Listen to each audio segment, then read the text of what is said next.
Oh, don't tell me that the chat fucking broke.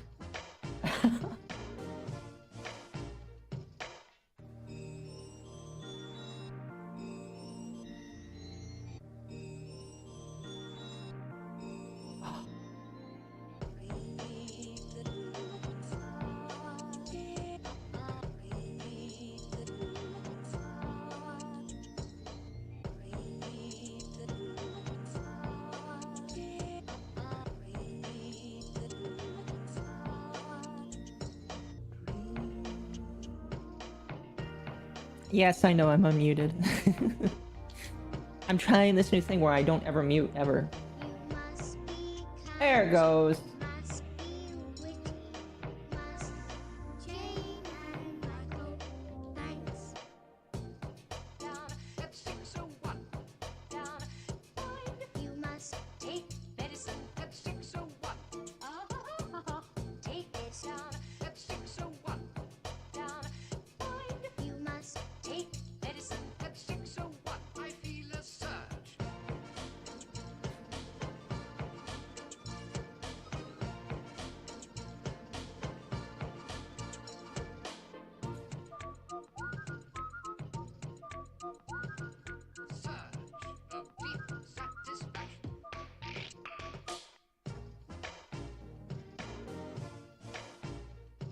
I does what I likes and I likes what I do. I does what I likes and I likes. Thank you, most interesting. I does what I likes and I likes what I do. I does what I likes and I likes. I does what I likes and I likes what I do. I does what I likes and I likes. I does what I likes and I likes what I do. I does what I likes and I likes.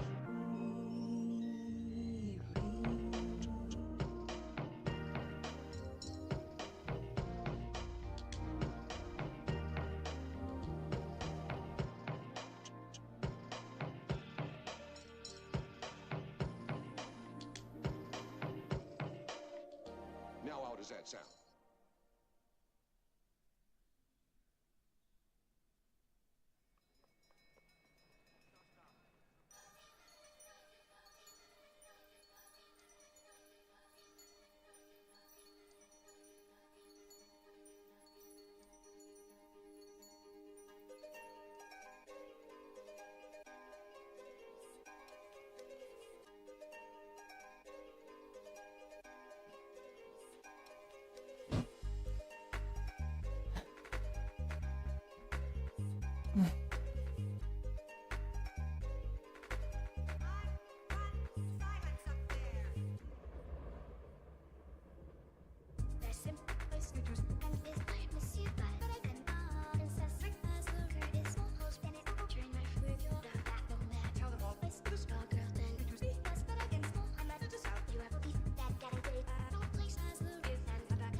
I've been working on the voice a little bit. Because people have been getting to me. Not really. Sorry, I'm trying. I do actually read the comments though. when people tell me that the voice sounds like a smoker woman that they can't like stand. That never like gets to me. Like I think some people say that and they attempt to try to like, I think they're trying to take the wind out of my sails, and it actually does the opposite, because like my goal is to make myself not sound bad. Oh. So I hope that it's like, so what I've been doing is I've been slow there on the Go Explorer. There are 4 different things you can tweak. One of them is pitch, which is always going to just be a little bit, and then the other one is gender, and I've been messing around with the gender bit there, and that makes it sound less weird, but I'm trying to make it like sound all right, you know. It sounds cleaner. Oh, that's good. That's good. You know, I could have it all the way up to here, and I don't like it that much. But if I turn it down to here, it sounds much better. So anyway, hello everybody. You know, the last time I did this, the last time I did this, I was afraid of a lot of different things. Sorry, I have a list here, because unlike the last time when I didn't sleep for nearly 24 hours and I had barely scratched down a couple things between there and then, I had a full night's rest. Like I slept for 10 hours today. Excuse me. I had actually real food, you know, not like the stuff you can get out on the road, which, you know, that is, it is what it is, you know, but I've had real food, and I no longer live with, in any capacity, the previous manager of mine that I have known for 4 years, known as Paco the Panda. I know some people are very interested to hear what I have to say tonight, and I have spent the last 2 weeks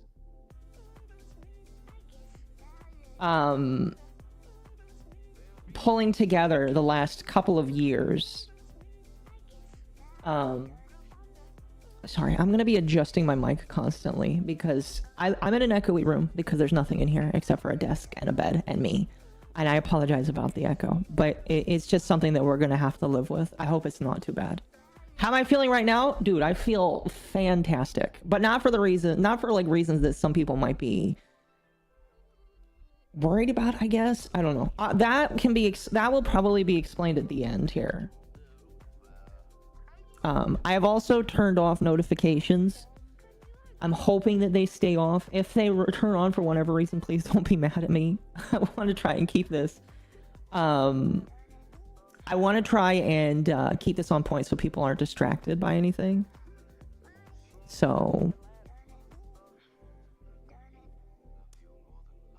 but yeah, sorry. See, people are messaging me in real time and I have to ignore them. I'm sorry, random person that's DM'd me. You're but anyway, I have a list here. I have checked it a couple of different times.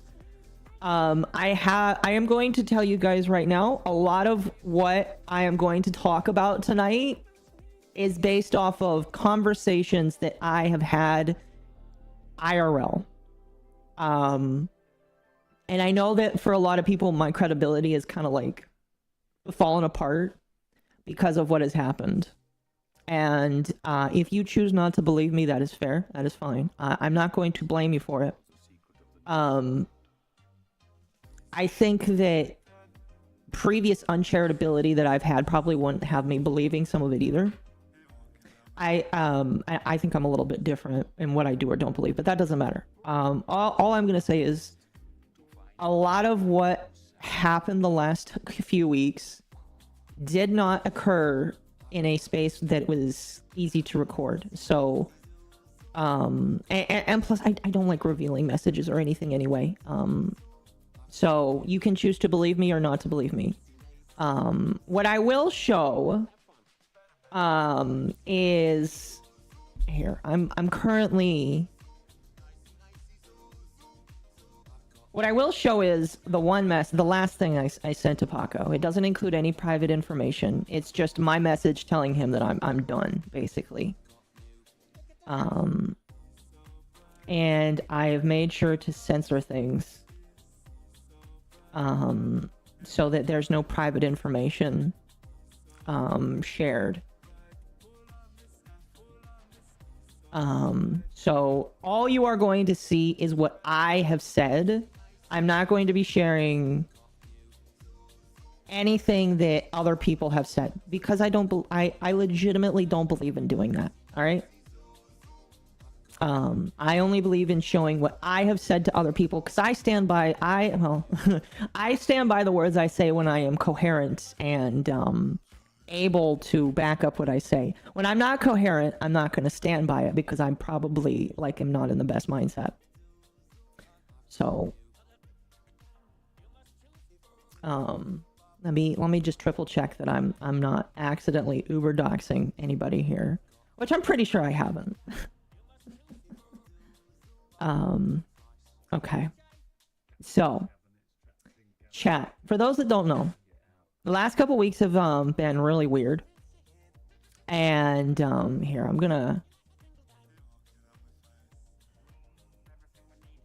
I am just gonna pull something up. Before I show them, I feel like it's important to I put together a slideshow for people. This is what I should have done a long time ago. I didn't really think about the background too much. You please don't flame me that much. Oh, is there no, that's not gonna work. Well, maybe it will. Hold on.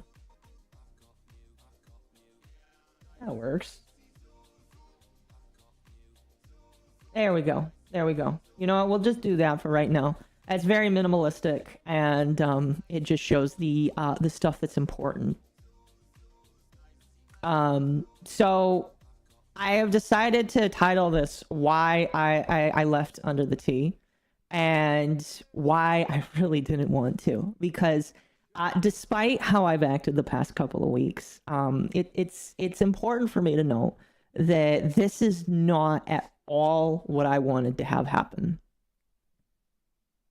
Okay. And again, people are welcome. I encourage people to think whatever they feel. If they do or do not appreciate like me after this, that's fine. You know, I made the bed for that, and I'll lay in it. But I did not want to leave the podcast.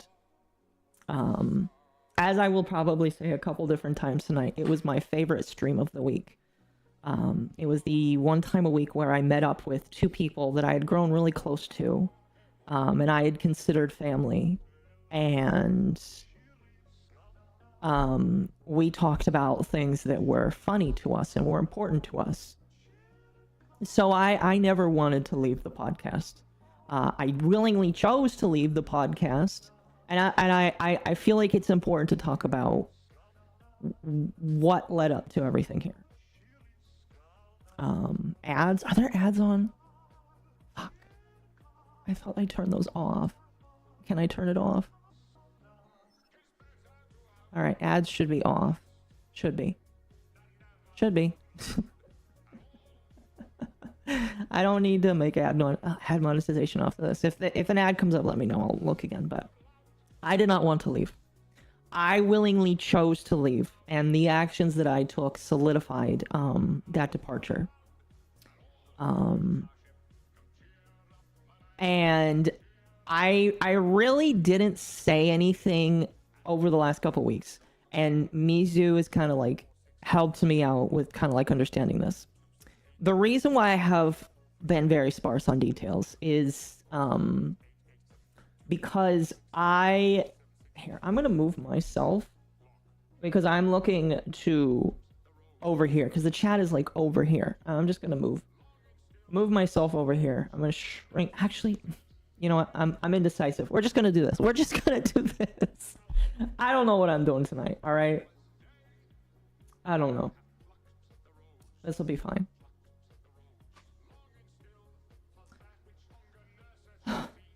But the reason why I haven't said anything is because I feared what would happen if I did not just leave in silence and then say something.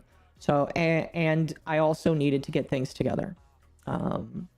So we're going to start off here with explaining how we got to that point. Because before we get to what happened, I need to kind of explain how I got to this point, how things devolved in this way. And by that, I mean myself. Because it has been... it has been quite a ride. The last couple of years. Some of it has been my own making.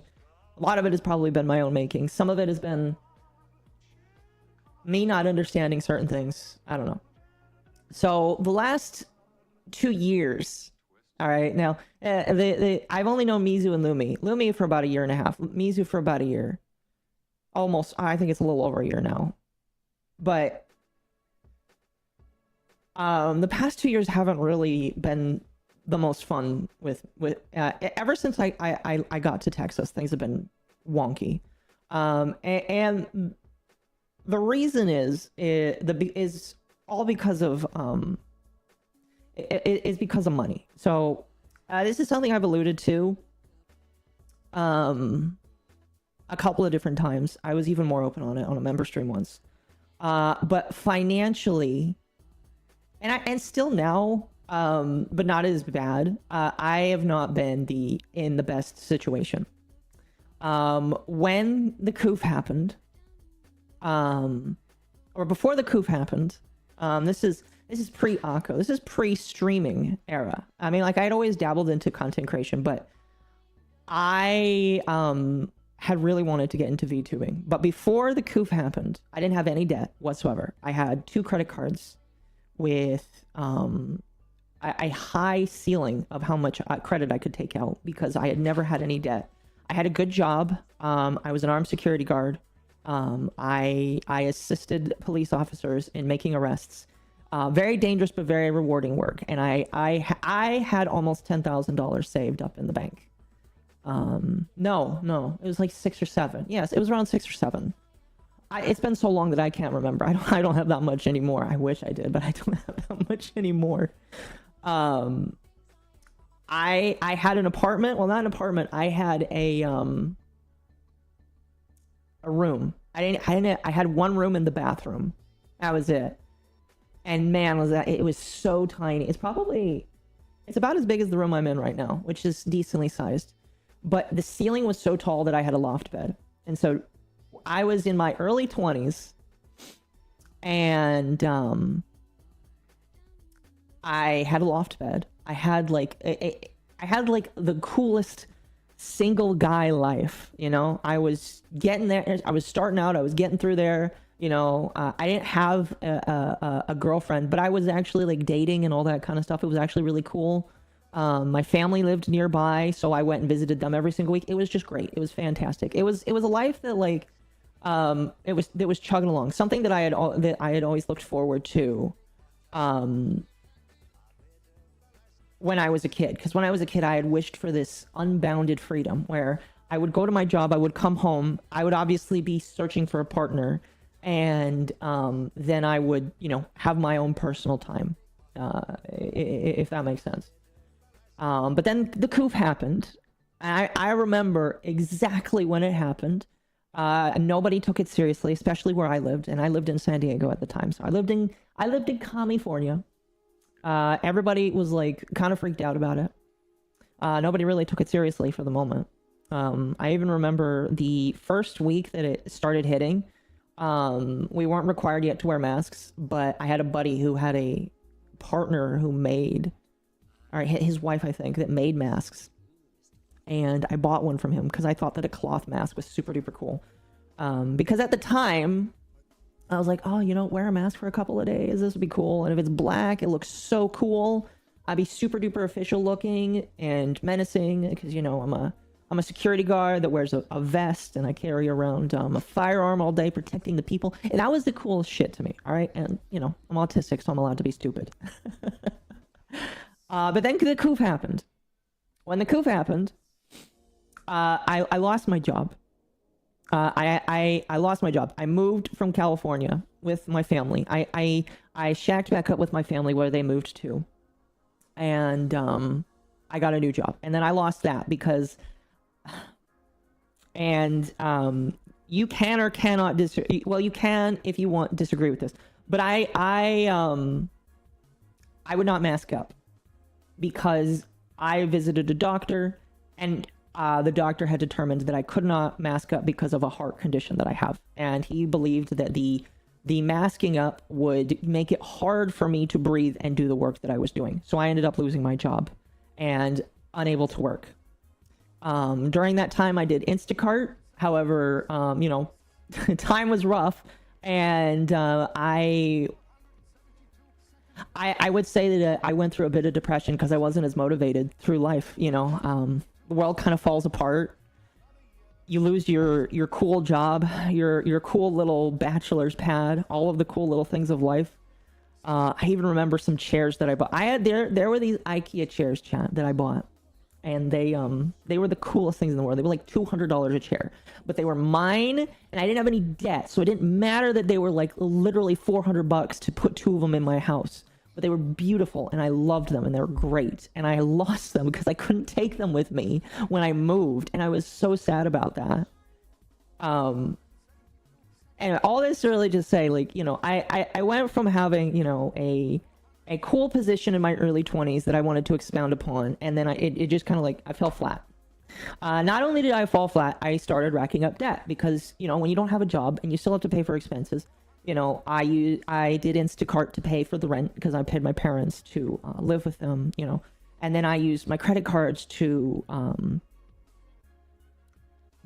buy food, and at the same time I'm trying to get work on streaming because at the time I'm thinking, you know, I can get started on streaming can help me, all that kind of stuff. But the majority of my debt ends up getting racked up from not being able to provide for all of the expenses that I need. It is around this time that I meet Paco. So I start streaming. I get a cheap model, $100 model. This was like the cheapest 3D model you could that you could find on the market that wasn't actually it wasn't a scam, basically. And I started streaming, and I streamed Genshin Impact back of chat. So just to give you guys, just to make you feel old, this is back when Genshin Impact was brand new. Okay. Back when all you had was Mondstadt and Leeway, and I played the shit out of that. And I wanted to, even back then, I wanted to interview people, I wanted to do streams where I talked to people, I wanted to run basically a podcast. And Paco was literally the first guy that I came across. Because back then he was also a streamer. Back then he was also kind of on the streamer grind. And, you know, we hit it off. We had a fun time. You know, I told him about my dreams, my aspirations. He told me about how he kind of wanted to do a group thing as well, because he believes that he can take his knowledge that he knew forward. And that really resonated with me. And he thought it was really cool that I was really hardworking, that I wanted to do all these different things. If I remember correctly, back at the time, I was using Devin Nash as kind of like my mark for what being a good content creator would be, because Devin Nash, who still is, in my personal opinion, made really good videos on all that kind of stuff. So when Paco kind of was just like, oh, you already know how to do all this stuff, that's really cool, I think you'd be a good fit for what I want to do. And I kind of signed on to that. And we'll talk about more about what happens in between there, but like this is just kind of the timeline here. So that happens, and then you know, the coof kind of dies down. 2022, my family decides that they're gonna move. They no longer want to be in the state that we were in, and they decide that they're going to go from the state that we were currently living in to another state. At that time, Paco is like, hey, I see that you're moving. How about you come live with me? You can be closer to me while I work with you and grow with you, and, you know, it'll be great. And at the time, I thought that was a great opportunity because, you know, reduced rent, living in a house, you know, so I'm not in the ghetto or whatever. my priorities at the time. And I could grow as a creator. And so I move in with him in Texas.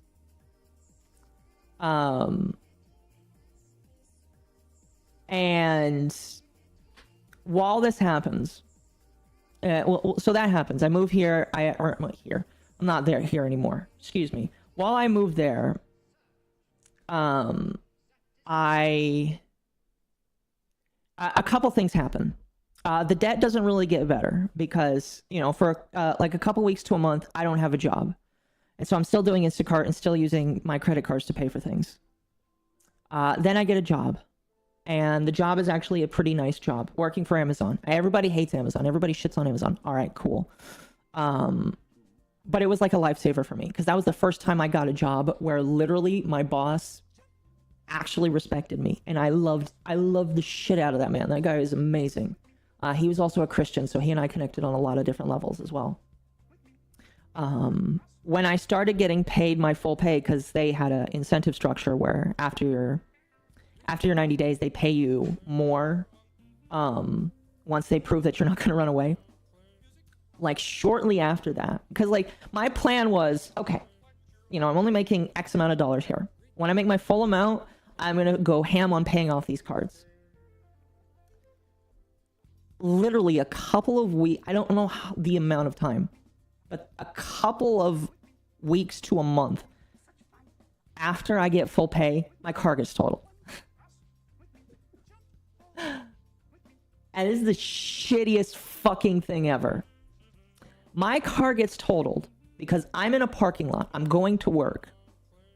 And another guy that was interviewing to be an Amazon driver T-bones me in the parking lot. Like, you know, I have the right of way. I'm on the cross of the T. I'm going forwards. I don't have a stop sign. He has a stop sign. He hits me. He totals my car. I can't drive it anymore. And, you know, I freaked out.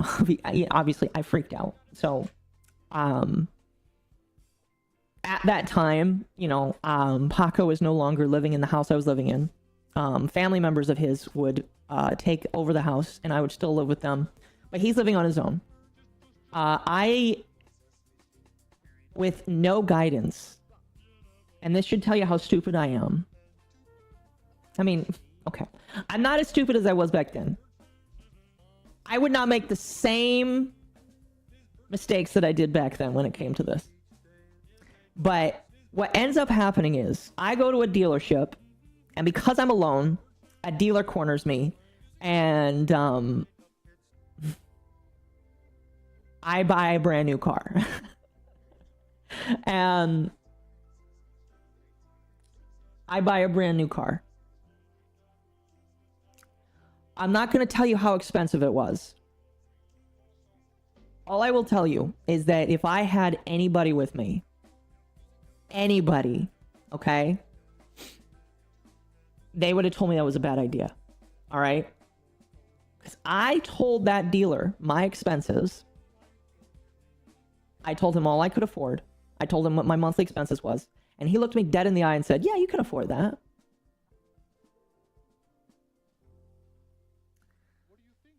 Like I said, I'm not going to tell you how much it was, but I'll tell you how much I paid monthly for it. $750 a month.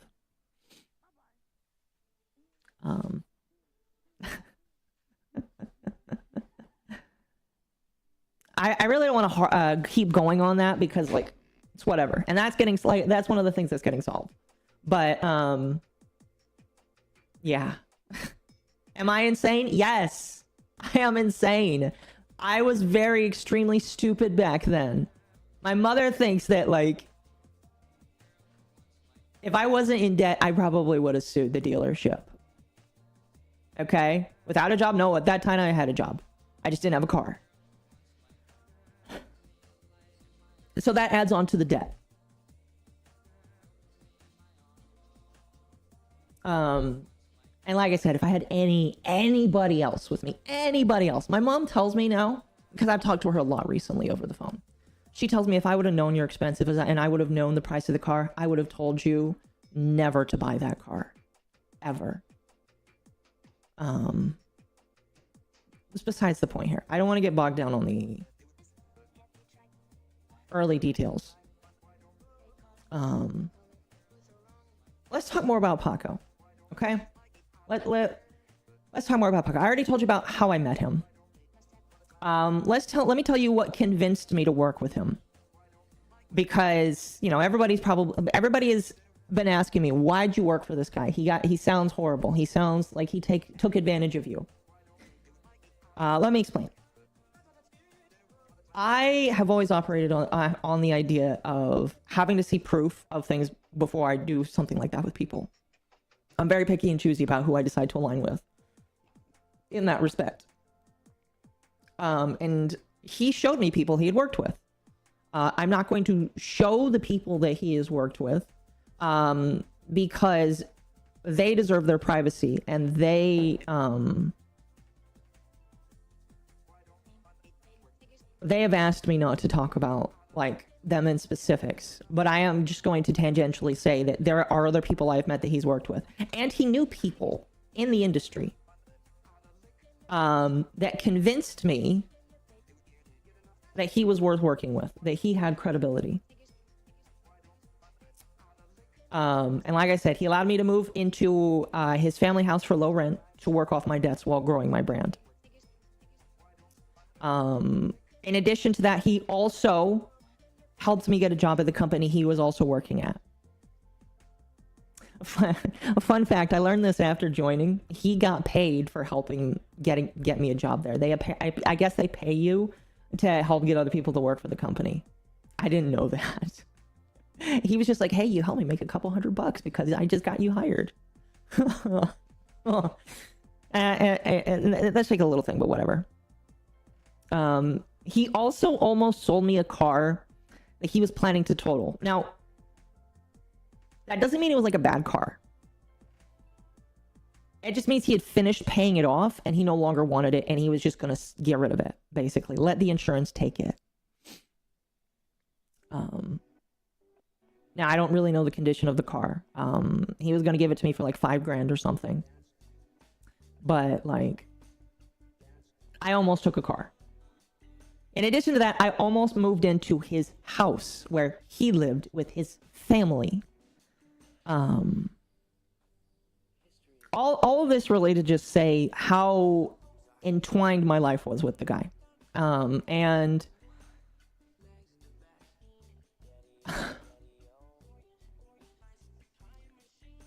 some of my friends around me have told me I need to attribute more malice to it than I feel like I can. A lot of people think that it was very exploitative, and I'll be honest with you. I really don't know what it is. I really don't know what it is at all.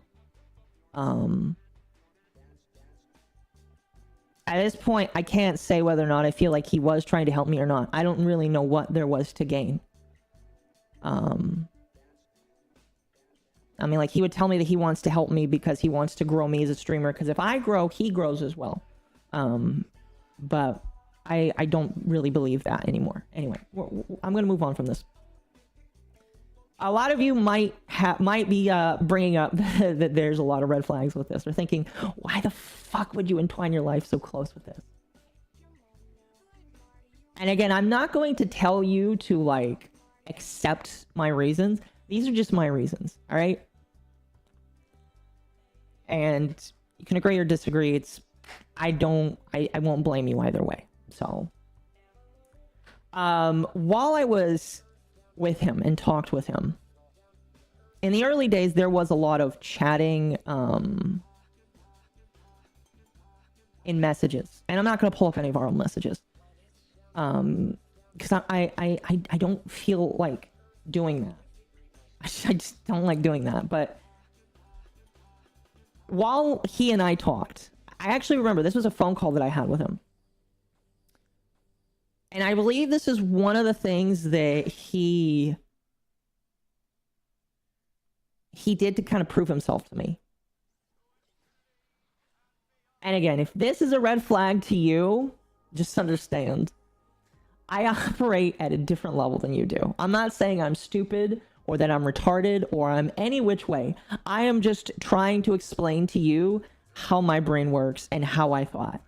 And if I think stupid, trust me, I am working on it. All right. So when we talked, he constantly dogged on previous talents when they left him. He referred to me of many times he managed people and they left him. And he claimed it was because they thought that they knew how to do work better without him. And he would say that every time somebody left, they would eventually come back to him. But he wouldn't let them, because his philosophy is, once you leave, you're gone and you're not allowed to come back. And you know, fair enough.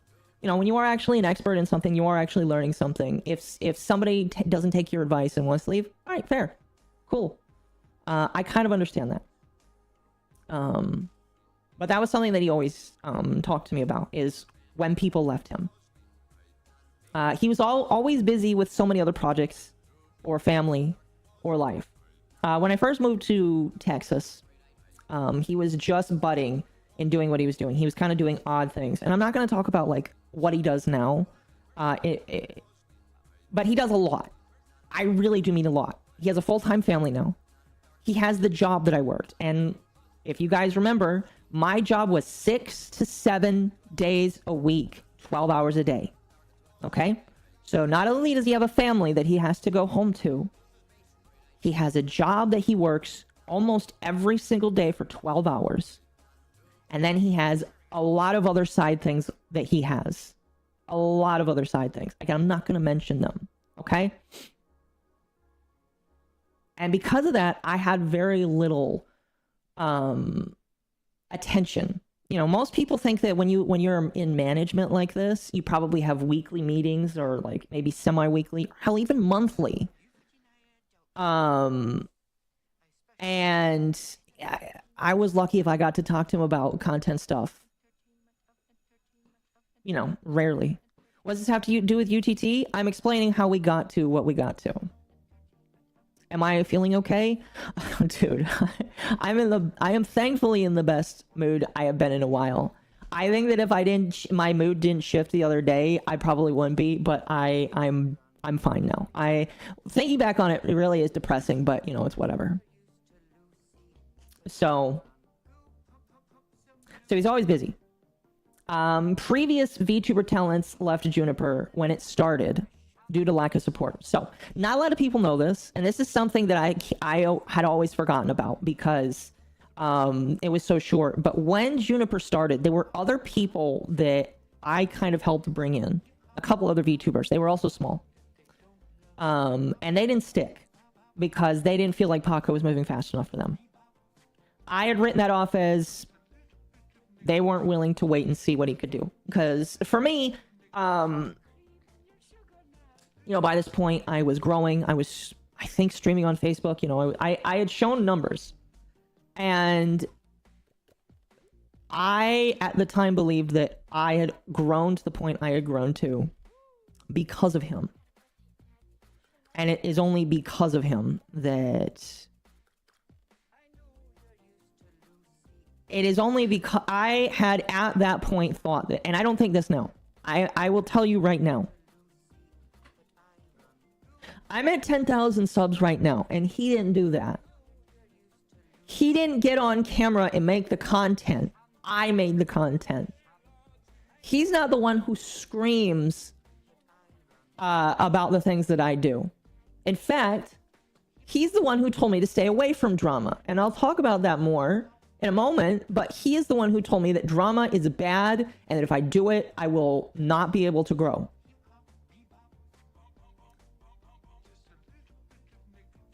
And look where I am now. I may have paid Google to do some ads for me, and it helped, but people wouldn't click on the subscribe button if they weren't interested. And so I am going to say right here and right now, Paco, he helped me get some steam. He helped point me in the right direction. But he didn't make this. He didn't create this, everything that you see here. I did. I made this. I made my channel. I grew it to where it was. And he was not involved in any aspects of it other than telling me what he thinks good thumbnails look like, where I should potentially stream, and ideas that I may never ever use. So I need to tell you, and I'm saying that right now because back then I thought that I was nothing without him. And I don't know if that is something that he instilled in me, or that is just something that I developed based off of how I saw my success improve around him. But at the time, I thought that I was nothing without him. Just figured that was important to say. Other previous talents had warned me that he would forget me.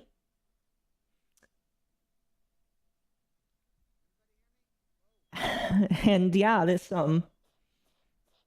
definitely feels true, especially after telling him I'm done. Because they had told me of their experiences with them, including one that I was close to. And yeah, that really sucked. He would also refuse to talk about any contracts until I had made money. Or he refused to talk about any structure like that until I had made money. Now, this is something that I didn't write down, but this is something that like he constantly talks about. He constantly talks about, you are useless to me until you hit 10,000 subs. You are useless to me until you are 10,000 of something. It's kind of ironic that I just hit 10,000 now. But basically, his philosophy was, until you hit 10,000, he can't do anything with you, and he can't make money off of you. So everything that he was quote unquote doing for me, which again was nothing. Hell, when he even came to the merch, I did all that myself. He told me to try Etsy, but I bought the stickers. I mailed the stickers. I shipped them from my house.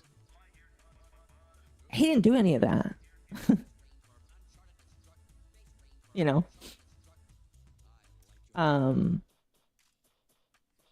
there was always constant reminder, like whenever I would like question, like, are you sure this is the right way to go? Are you sure this is a good idea? He would constantly be like, well, this is the way to make it. And there is no other way. That is essentially what I was told. Every single time I question things, up until literally I told him, fuck off. He told me, this is the way. There is no other way. And that's going to become more apparent again as we get to what happened. This is something that happened a little bit with the other talents before in Juniper, and especially happened multiple times when talking about Lumi and Mizu, where he would tell me that it was my friends who were bringing me down, that it was my friends that were keeping me from growing.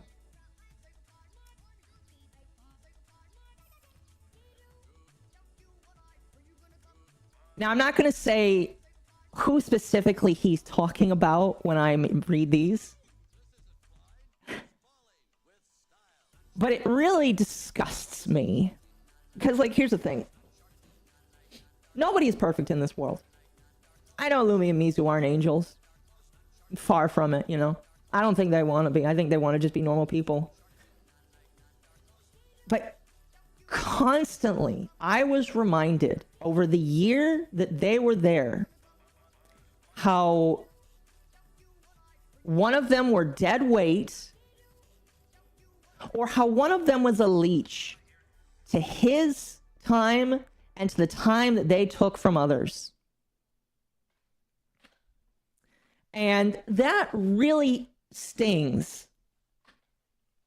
It doesn't sting a lot when you're angry at your friends, but it really stings. And this really should have been assigned to me. Again, I was convinced that his way was the industry way, that I just had to live with it. But I was really convinced. I was really convinced that his way was the other way. But it was really like, it was really disheartening to like hear him say that.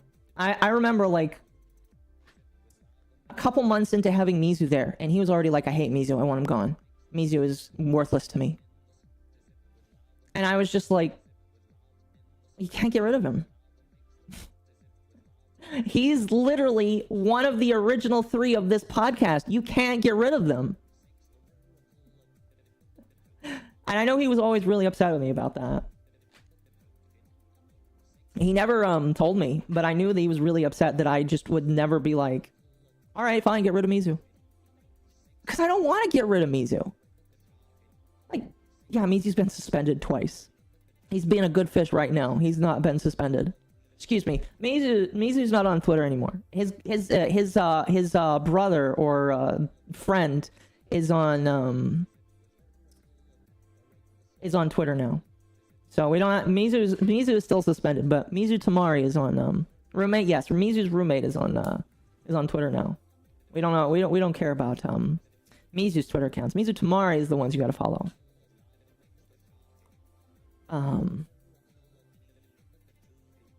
But yeah, he would always just constantly shit talk them. And if you're wondering what I did, I would constantly tell him, just give him more time. Just give him more time. Let me show them how I am. Because at that time I was growing, I was doing good. You know, it hadn't been the curse jock yet, but every single time he was like, I don't want Mizu here, I would be like, okay, well, I will prove to you that Mizu is worth keeping.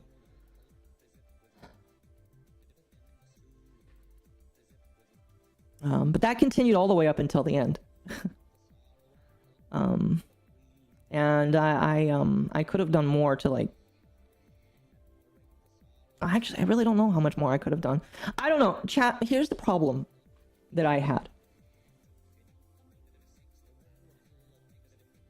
And again, I'm not asking you to like forgive me for that, because I could have probably done more, or I probably could have just left. But I'm asking you to sit in my position. Okay? You're isolated from a lot of things.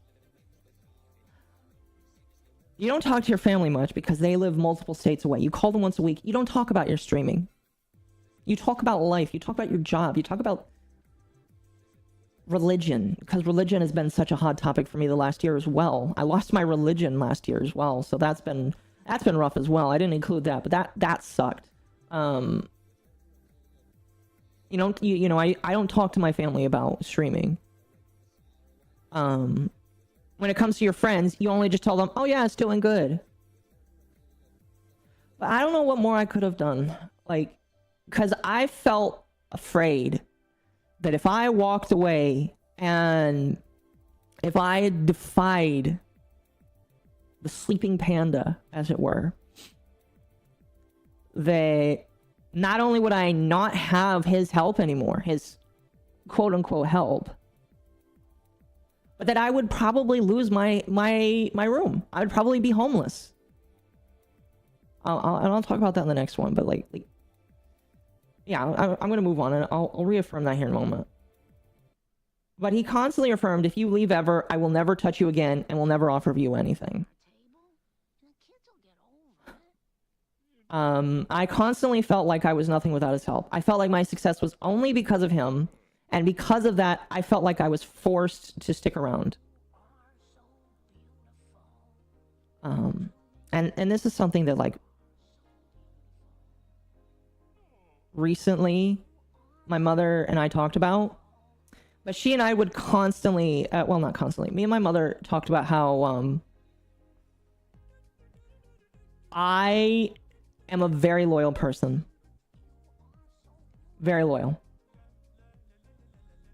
The last couple of weeks probably haven't been the best indicator of that. But I'd known Paco for 4 years. And up until this point, when the illusion was shattered, I didn't think that he had, like, tried to hurt me. Like, I thought he was doing everything because he wanted to eliminate my debt. Like, do you want to know how, like, fucked up this is? Like, literally, I was going to rent a house from him. I wanted him to help me learn how to buy my own house. I had this plan for what I wanted to do. I had this plan that I legitimately, my plan was I was going to get rid of my debt. I was going to put down money for a house. I was going to get a house. And then I was going to like, there was a lot of things I wanted to do. I still want a house. Probably will get one eventually. But we got to deal with other stuff first.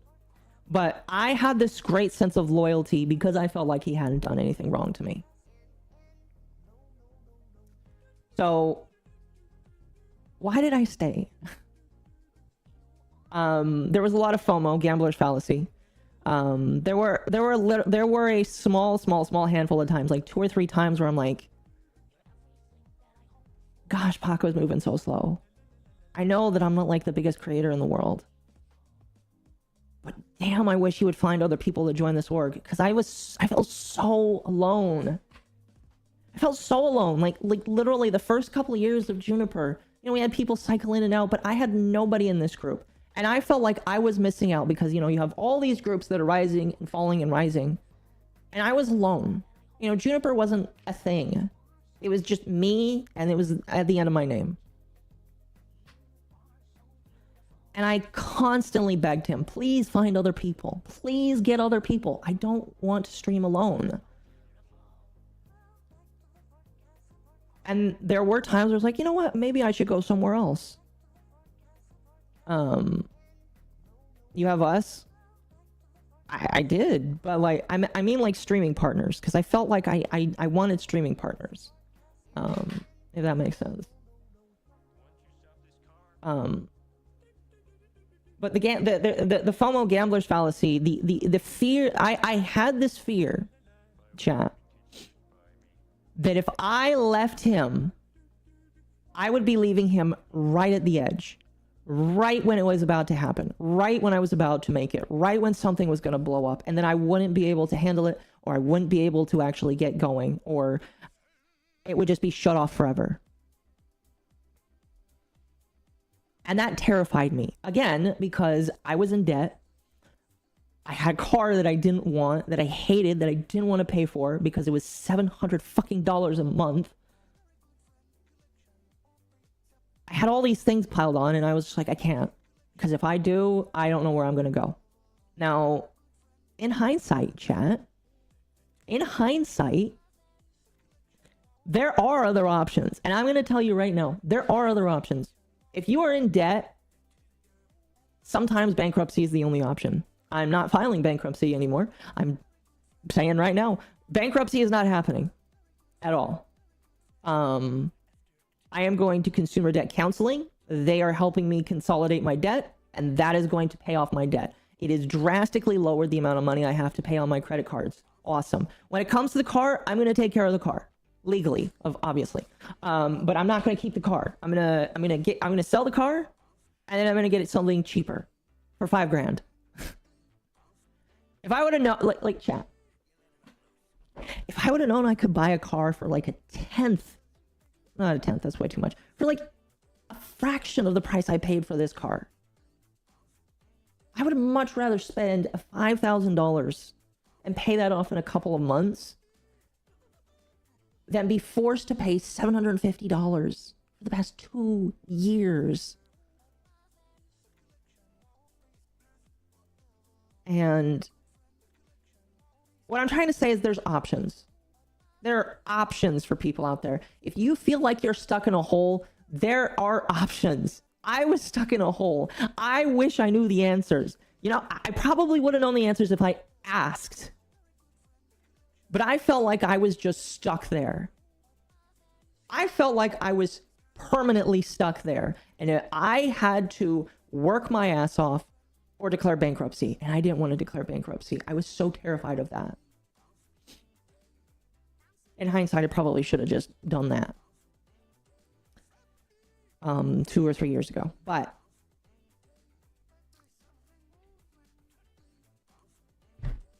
you know, it's whatever. When it came to Lumi and Mizu and how he talked about them, I thought I could change his mind. I thought legitimately that I could show them being successful, that I could show that we're growing, and that he would change his mind. And then when we were successful, when UnderTheTea started growing, his mind did kind of change. Not in the way I wanted it to, but his mind did kind of change. But he still thought that my friends were leeches, that my friends were worthless, that my friends weren't worth it, and that I was just carrying dead weight. And like I said, I was isolated from people that could have helped. Part of this is my fault. I could have asked for help. If I was any bit more open about it, I probably would have received more help on it. But I didn't. And again, I blame myself for that. 110% of that is my fault.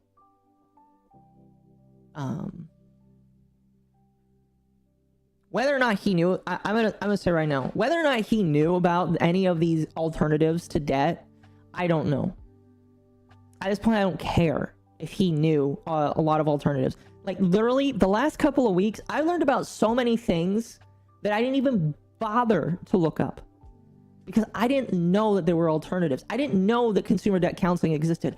I didn't know that cars that cost as little as $5,000 were still usable. I thought that if a car cost under 15 grand, that it was not worth driving. That it was a piece of shit that you couldn't take off of the lot. And that people were trying to scam you for trying to buy it. I legitimately thought that. Unironically, I was that dumb. Judge me. Trust me, I'm judging that too.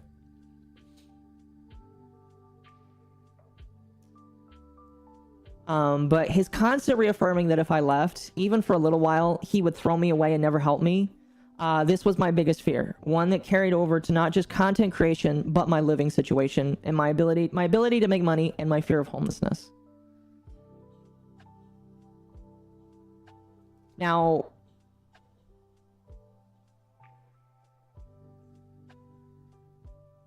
I don't know.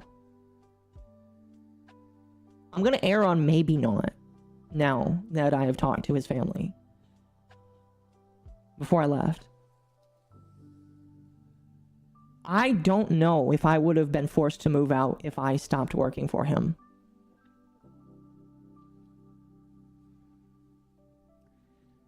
Legitimately, I don't know. And I'm glad I don't have to find out. But there was a legitimate fear of mine that if I didn't do everything that he said and followed him, and he decided he didn't want me anymore, I legitimately thought that he was going to push me out, and that I would be having to find my own living situation. And with all of the things I had piled on top of me, you know... And again, I'm not trying to excuse what happened. Because in the end, what happened still happened. I'm just trying to explain where my mind was, how life felt around me, and the fears that I had. And because of that, my lack of communication to other people, it stayed like that. Unironically, I think that if I was any more open to a multitude of people, if I had said anything more, things would have changed. Now, Mizu mentions this during the podcast. I felt like this is worth mentioning. But he did offer me at one point to go move in with him. And that is true.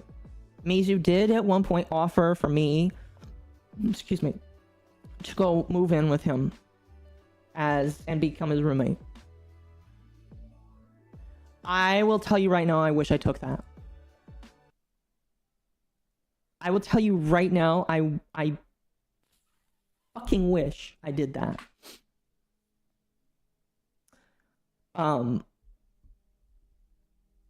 Because that is probably the godsend. A lot of people may or may not believe in God. That doesn't matter. But I believe that was God trying to throw me out. And I said no.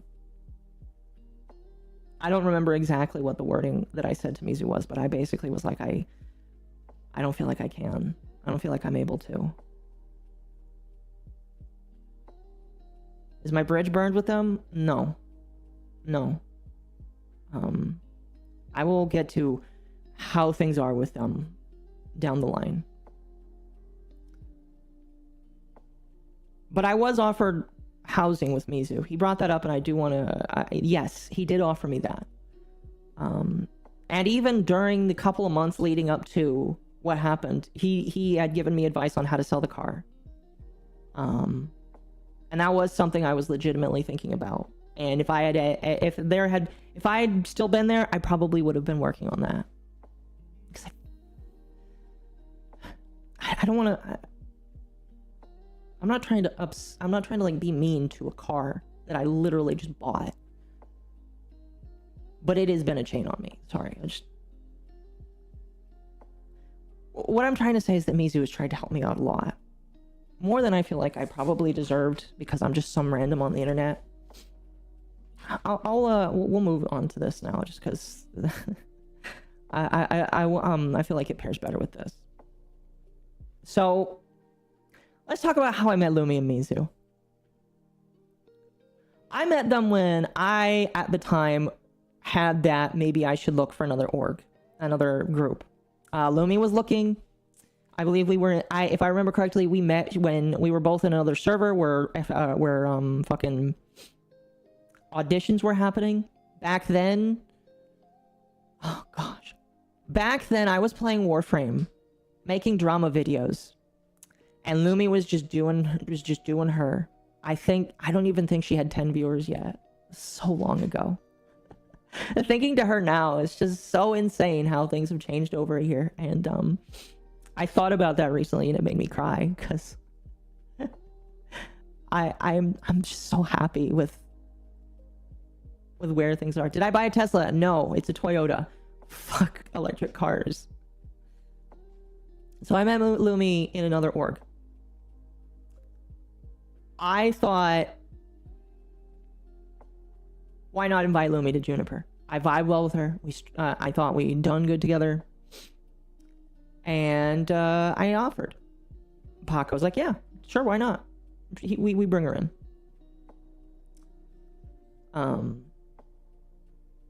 Mizu was met later when the idea of doing a podcast was started. So back when I met Lumi, she was I don't think she was free-spirited, but she was like crazy. And I'm saying that in a nice way, Lumi. Just saying.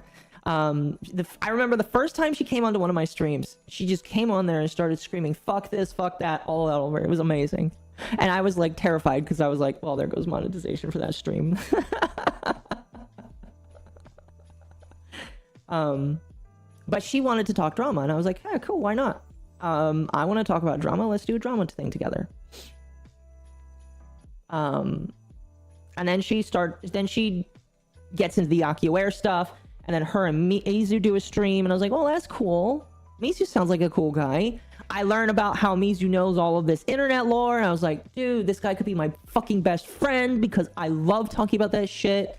And you know, things mingle, we get together, I find out he plays Warframe. I was like, dude, this man's my soulmate.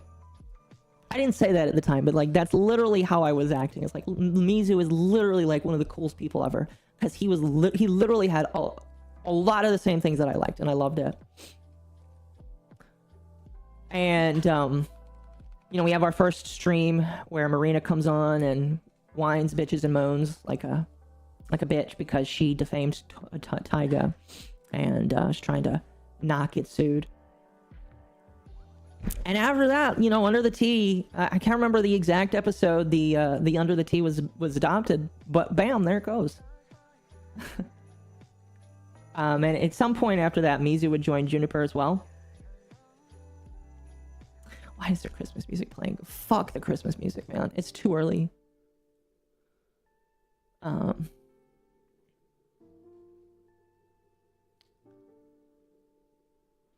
Anyway. On to the first year. The first year of Under the Tea, like I said earlier, Under the Tea, and this isn't any offense to my viewers, because I love streaming on my channel. I love my viewers. I love everything about my channel. But Under the Tea was my favorite stream to do for the week. You know, I had my normal streams where I would get on, you know, I'd play Warframe, I'd do game stuff. And then when I started talking about drama, you know, people would come in and we'd vibe together on the drama. But Under the Tea was literally... it was my favorite thing to do ever. I loved planning throughout the week. Okay, what VTuber got into it this week? What VTuber was an asshole that week? And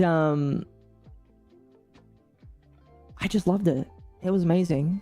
I've got it. I have it open on my phone here. But what was my favorite? I had a couple favorite streams here. I'm gonna scroll through some of these. The Pappy stream, that one was very insane. That was funny. The Kenji stream was really funny. I really liked that one. The Shizzy the God stuff was really funny. I really loved that. All of these streams were great. You know, I loved them. There were some highs, there were some lows, and we had a drama when it came to telling people to stop equating a kiss abuse. And we're not. I don't really care about that drama anymore. But like, it was great. It was fantastic, and we vibed together, and I loved it. And these two were great. And it was my favorite stream of the week. When I first started this venture, and I told Paco, his main concern was, again, that drama was a dead end. But he was willing to let me try things. Eventually, as the stream grew, I think this was at some point after we hit monetization, he would change his mind, saying that we had hit something that he had never even accounted for before. And I didn't really consider this a red flag. I think some people probably would. But he was basically like, I had always found drama to be a dead end, and so never do it, but you're making it work, and I never thought that you could do that, so good on you, keep doing it. And he started researching, and I started, you know, kind of like looking into how we could make the podcast better. Once monetization hit, I added the podcast to my AdSense. Now, this is something that I talked about, and it's a little contentious here, and this is one of the points of communication that I know could have been done better. But because I added it to my AdSense, I understood and took the responsibility that I would have to pay taxes on it. Because somebody had to. The moment that money gets introduced, I knew that somebody had to pay taxes. And I was like, you know what? I'll do it. Why not? It's no big deal. I lose money every single year, every time I do YouTube. So it's not that big of a deal. But it was that point where I started treating it like a business. And Paco would treat it more seriously as well. He would start to interject ideas about how we should change the show, how we could include different things. At one point, he told us we should do it in VR chat, and start doing the streams in VR chat, which I still think is a cool idea. But like, he wanted to commodify the show, basically.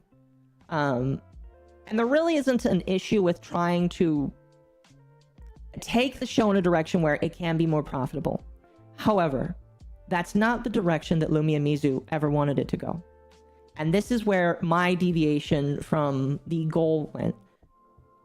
And I don't necessarily think that my thought process was bad. Because my thought process was, if we turn the show into a successful business, that's a bedrock for the three of us. A bedrock that we can use, because all of us, you know, don't have the best life. You know, I'm dealing with my debt and my car. The Mimis who got their own shit that they're dealing with. And so at the time, I was like, well, if I can turn this into a successful business, none of us will suffer. That was literally my mindset, is I don't want Lumi to suffer. She's got family stuff that she needs to take care of, and I fucking want her to be happy. Mizu is suffering with what he's doing, and I want him to be happy. So let's turn this into a business so that we all can be happy. Um,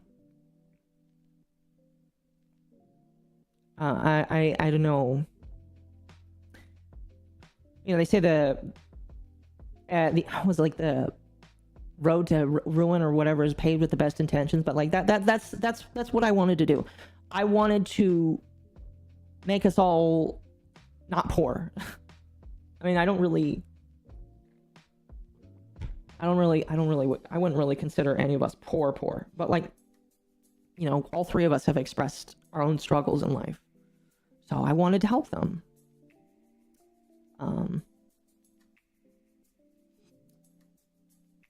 It would be around, I can't remember when, but Lumi started appearing on the Archcast, and it started out as a one-time thing, and then it continued and improved on, and this is around when everybody starts getting a little busy. My growth was slowly building. This is before the Curious doc. Lumi joins the Archcast and starts doing more Archcast things. Mizu starts hanging out with more friends and doing other things, and he's doing his own thing. So we all start getting busy. And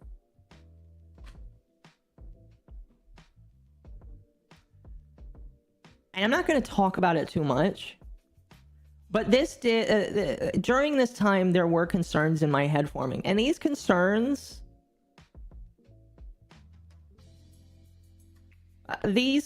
were based off of me worrying that like the podcast would fall apart because we'd be too busy for each other. And ironically, that's not what happened. I was worried that Lumi would be, you know, too busy with what she was doing, and she wouldn't want to be around us anymore. It's a very, very stupid thing to think.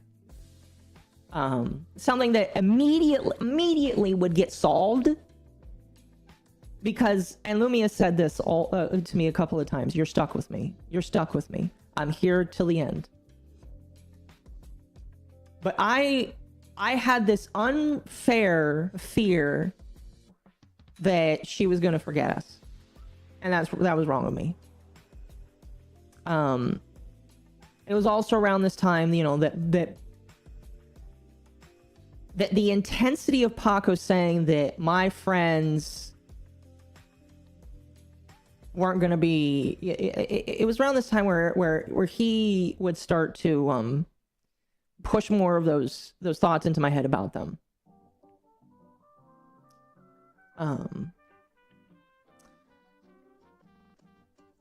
It was also around this time, well, it was not really around this time. I'd always done this during the lifetime of the podcast for the most part, and you can tell which ones are or are not, but I have made a majority of the thumbnails for the stream and save a couple of streams that, again, you can tell very clearly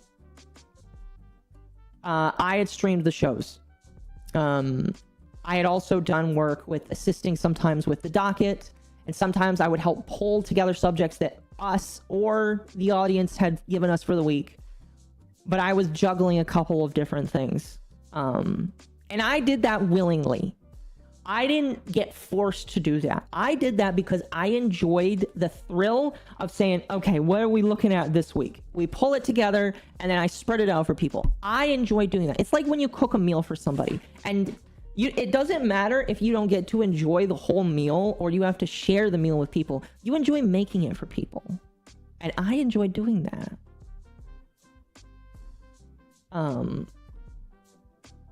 So, but I was doing all that, and you know, that compounding onto my own stuff, not that stressful. When it led to me getting that other job, that's when it started to become stressful.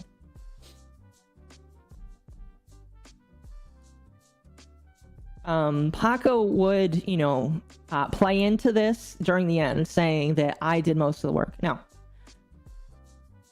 I didn't properly talk about this in that doc that was made, and we'll talk about that.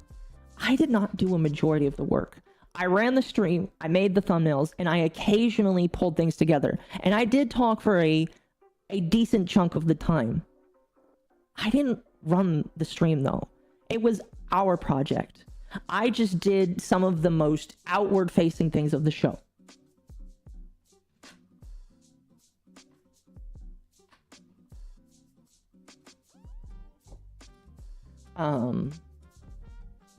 That didn't matter. Paco would often like say that we would have to drop the bloat from the show eventually, and by that he was talking about Mizu.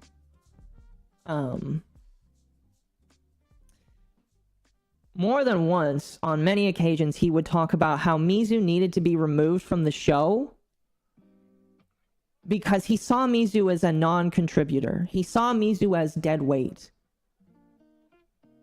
I remember very vividly the biggest thing that one of the rudest things he ever told me is that all Mizu knew how to do was get banned on social media, and I'm like, that like hurts, man. I don't really know how I'm supposed to respond to that. Like, other than just saying, no, I think you're wrong, that Mizu can do more. I've seen Mizu do more. You're just not paying attention. You're just not like,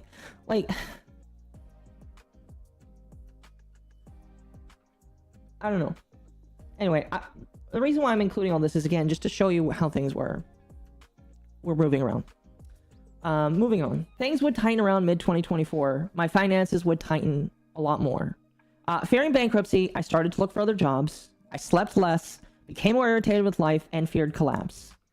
And like I mentioned, when Lumi went on to Archcast, I had a fear of abandonment, which isn't rational. And if I was any smarter, I would have gone to Lumi and said, hey, Lumi, I have this irrational fear. Can we talk through it? And I'm pretty sure she would have been happy to talk through it with me. I bet you that she would have. But I didn't go to her. Instead, I let that build up inside me. I remember one day I was like so afraid that I wouldn't make rent because I had to use my YouTube money to help pay rent, that I went to Paco, and Paco was like, I'll help you get a new job. Now, this new job was an assembly job. It's not a bad job. It was minus working 6 to 7 days a week and working 12-hour shifts. The job wasn't bad. I kind of liked it. The process was fun. It was just grueling and tiring. And honestly, I'm not going to speak too negatively about the people that work there, because like I was only there for a couple months, but I just didn't feel wanted at that job. I feel like people hated me. And you know what, maybe there's a fair reason. I don't know. But I just didn't feel like people liked me at that job. That's not really an issue, but that kind of added to the stress. When I left Amazon to go to that job, I went from getting 6 to 8 hours of sleep every single night to getting 2 to 6. Unironically, there were some nights that I got 2 to 6, and occasionally I got no sleep at all. Some days when I did Under the Tea, I just didn't sleep. I would go home, get a brief 2-hour nap. I would do the podcast, and then I would stay up all night because I feared if I slept after the podcast, I wouldn't get to work. So I just stayed up. It is around this time in July that the Kirsch doc drops. And an internal conflict begins.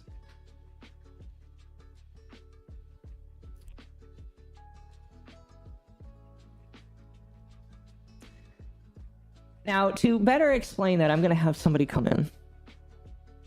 I know he's listening. He should be here shortly. I told him that he could come in. I have written from hell. Oh, why aren't you showing up? I'm so upset. Hold on. Oh no. Yes, I'm not a furry. Haha, I destroyed it. Hold on a moment. How are you doing? I am doing quite well. You know, I dropped what is it? 90-pound auger on my foot. That felt great. Oh, why'd you do that? Oh, I didn't do it on purpose. I was trying to unhitch the thing. It had the attachment that attaches to a car. Yeah. Chat, you and your jokes. I love them. God bless you. Why is it not? Is that the working? merchant, bro? Hell yeah. Hey, people. Rage here. There it goes. There we go. So. No, I've been furryized. I love it. Who's this? This is Raging Bull. He is one of the individuals that was mentioned in the doc. Now, I need to preface this, chat. Back when the doc came out, actually, I wanted to lead off with a question. How long did you know Lumi before that doc came out? I'm just kind of curious. Absolutely 100% fuck all. Okay, so you met her basically when the doc came out. Pretty much. Yeah. I'll go into it when you ask me to. Fair enough. That's kind of what I figured. So chat, here's what happens. The doc comes out. I read the doc on stream. It becomes immediately 10 times more complicated because I like Kirsch. A lot of people like Kirsch. And, you know, she has this come out. She talks about Dev. She talks about all these other things. Immediately becomes infinitely weird for me because Lumi is also mentioned in the doc. And I am pulled into the conflict of, well, here's a content creator that I respect. And here's my best friend who was mentioned in it for doing literally nothing other than just being nice to somebody that she doesn't even know the backstory of. And that was an interesting internal conflict. I don't really feel like talking about what happened too much behind the scenes. Needless to say, coming out of that, knowing that Lumi knew Rage, I was kind of put on a weird one because I had to balance. I've been told all these things about Rage and I've read all these things, and yet I have a friend here who trusts him. And so I had to resolve myself to the idea of, well, I have to trust Lumi that trusts Rage, basically. May I give Yes. a little backstory? Yes, go ahead.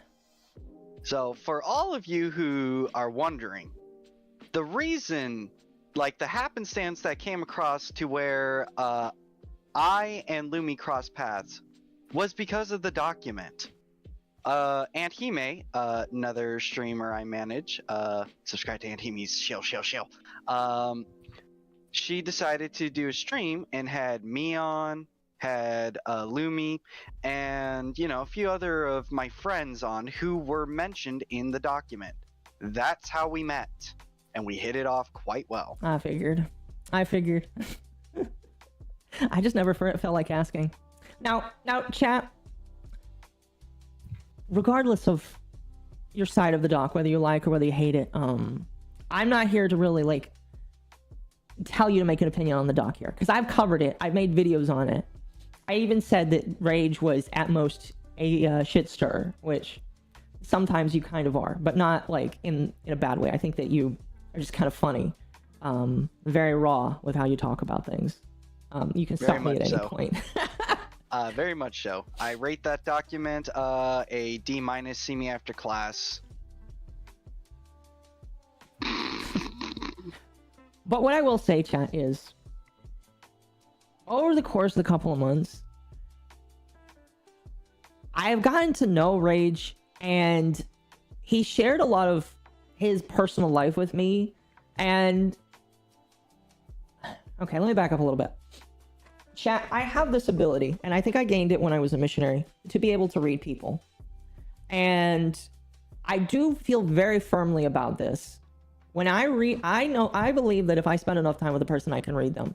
And, in the beginning, I was very adverse to Rage. I didn't know if he was going to be weird or do something crazy. I just read a doc basically saying that he's a piece of shit, and I wasn't quite sure I could trust him. But, like, literally, I spend some time with him. I play Warframe with him. I play D&D with him. And I realized that, yeah, he may have... some shitty stuff might have happened over the past couple of years. I don't think that he's like that, like, overall. I don't think that, like, I know that everybody is easy to write off stuff on the internet, but I don't think that that's what you are, I don't know. I don't know. I don't want to, like, loop around in that, but, like, all that to say is I don't think that's what Rage is. Yeah. Anyway, the conflict would resolve but the fear of money, abandonment, and the lack of sleep would continue.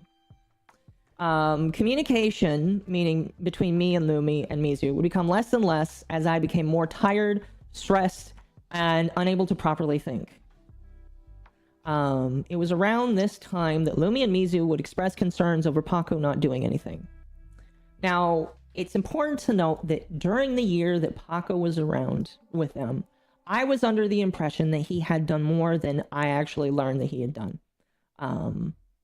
I assumed that he had, because Lumi, or it was either him or Lumi that offhandedly had mentioned that he had helped her out with some financial stuff or given her some advice, and occasionally talked to her.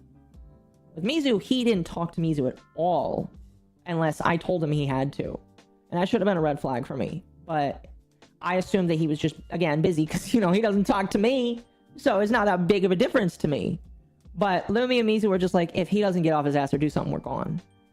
And that kind of like got me thinking. I was like, okay, that's not cool that he's not doing anything. It was also around this time that Rage, who runs his own agency, had kind of offered, you know, better management and had done more. Like it was during this time that him and Lumi had talked, and you, I mean, like, I don't want to go into specifics because that's like between both of you, but like basically both of them had done, he had done more for Lumi in like literally the couple of weeks that they had known each other than Paco had done in the year that he had been quote unquote managing. Well, I guess I'm just a bad manager. I'm supposed to, you know, fuck off and leave you to hang yourself live and not actually help you with anything. I guess so. That's what I'm used to. So, you know, if you did it, I guess I would assume that it's just normal. Oh, all right. I guess I'll be a good manager. Give me a sec. He planned to do that, by the way. No, I can't. Sorry. I guess you have to be stuck with a bad manager that on time and actually tries to help. Well, fair enough. Fair enough.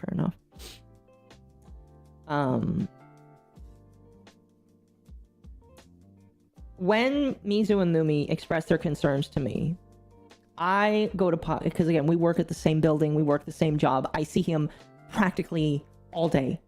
I go to him and say, these two are thinking about walking. And if they walk, I'm walking too. Because at that point, I was pretty fed up with the fact that nothing had happened. And I was like, if you do nothing, you lose me. And I knew that would make him work because up till this point, he considered me his greatest work. And up until I left, I assumed that he considered me his greatest work. Somebody that he wanted to grow so he could prove my mother wrong. This is something I didn't mention, chat, but he had wanted to make me successful so that he could prove my mom wrong because of an off comment I made about my mom where she had suggested that I take time off of streaming so I could get my finances under control. I mentioned that to him, and he decides to make it his life mission to prove that my mom is wrong. So he's like, all right, I'm going to get off my ass and do stuff. He goes to them and says, hey, by the way, this is all the changes we're going to make with UnderTheTea. Now, at the time, I didn't really like all of the changes that he wanted to do. He wanted to, again, to commoditize the podcast. Mizu and Lumi aren't for it. If you ask Mizu, he'll definitely say, yeah, I was not for that at all. And so Paco backs off. He's like, all right, they don't want any help. I'm not going to help them. I can't recall all of the events that like led up to it, but it got to a point where I was like, you know, I was talking to Rage. Rage was like, oh, this is all the services, all the things I can do, all the things I can provide. And I was like, man, that's like, and you've done all this with Lumi in how long? You've done all this in how long? Oh, okay. So I was like, you know, Paco, look at this guy. This guy's doing a lot of work for Lumi. I think she's probably going to walk if you don't help.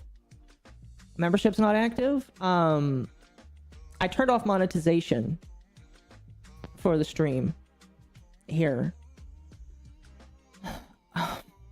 Occo did that because this ain't for money.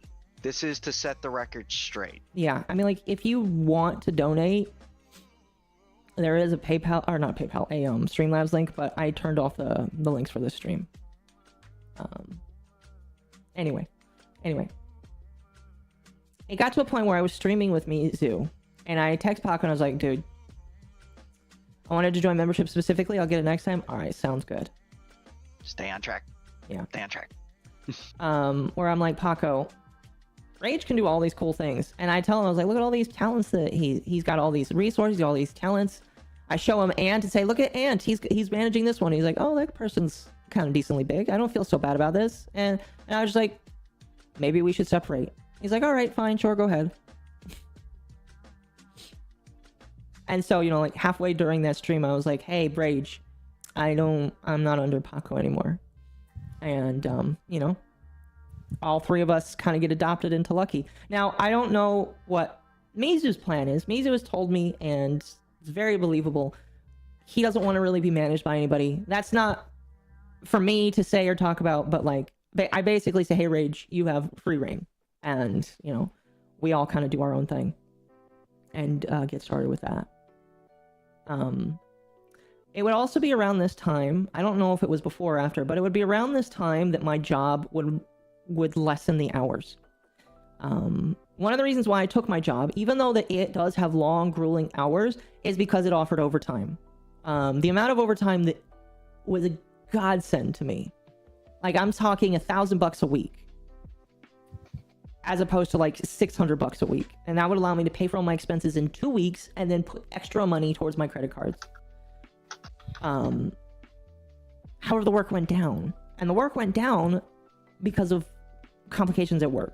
So they didn't need all the man hours. So I go from making $1,000 a week for the amount of weeks I worked there to making less than I did at Amazon. And that really makes somebody freak out. Like I mentioned, I had to use my YouTube ad revenue to pay for rent because they were lessening my hours. And that was the breaking point for me. And that leads to the events of the 22nd through the 28th. Before I can see, I'm going to turn on the fucking fan because it's hot in here. Come on. And yes, Aunt Hime, the squeaky zoomer that gives me an aneurysm anytime I have to try to manage her. When she's here to manage, yes. Yes. When she's not dying. She's not dying of space AIDS. Okay, so chat. Now we talk. Now, this is where we're actually going to talk about what happened. All right, all of this leads up to what happened. All right, I am going to say right here, right now. Okay, I am a victim of the last couple of years. I know some people were afraid that I was just going to say that I'm a victim and that I'm blameless in this. I am not blameless in what has happened here. All right, what I'm about to talk about is a combination of everything that just happened in my life. Okay, that does not absolve me of what happened. In the end, even though I was half awake, with no sleep, irritated, and listening to all of the demons, I still did all of this. It does not get rid of the fact that I did it. I am just telling you what led to it. Okay? Okay. All right. So, on the 22nd, the week before the 1 year podcast, I break down where I start crying because I'm preparing things for the anniversary and I feel overworked. I'm stressed out that I'm not going to make rent, and I foolishly felt like I wasn't getting any help because at the time I was like, I'm doing all these things for the podcast. I don't feel like I have enough time. I don't feel like I have any help. And I reach out to Bull. I was like, dude, I need help. I can't do this anymore. And he would offer to pull me into a phone call with Lumi and Mizu so we could talk about things. The following day on Monday. I felt to just give my mindset. Yeah. Go ahead. With the way Akka described to me, I was like, well, okay, so people are busy. I understand this, and you know, just have 3 friends chill out and talk out the issue, and boom, it can be over and done with. Because you know, they clearly would be receptive. Yeah. And at the time, I was thinking to myself that I was going to walk in there, ask them for help, say my issues. Maybe there's a little bit of a disagreement, but I was going to walk out of there hopefully fine. That was when you agreed to help pull me into that was my understanding. Yep. Yep. I tell Paco that I am breaking down and that I need help. And he starts telling me all these things about how I am not getting help because of all the reasons I mentioned previously about why he doesn't like Lumi and Mizu. We talk about for a little bit how Rage is able to get them into a call, and he's like, oh, I'm never able to get them into a call. They never do anything that I ask. And he basically... I will reserve my opinions till the end. He basically tells me he wants me to record the conversation. For him. Because I'm his friend. Quote, unquote, friend. And he thinks that I'm being taken advantage of. And so... He also mentions my mental instability. Trying to console me about his concerns. And all of that, basically. His goal was that he wanted me to record the phone call and then he wanted to listen to it. And I agreed because I thought this was just a friend that was looking out for me, that brought up concerns. And at the time, because I was overworked and I was tired and I thought I wasn't getting any help, I was like, yeah, maybe he can help me figure something out. So the call then happens. It's about 2 to 3 hours. I can't remember how long it actually was. It was a long time.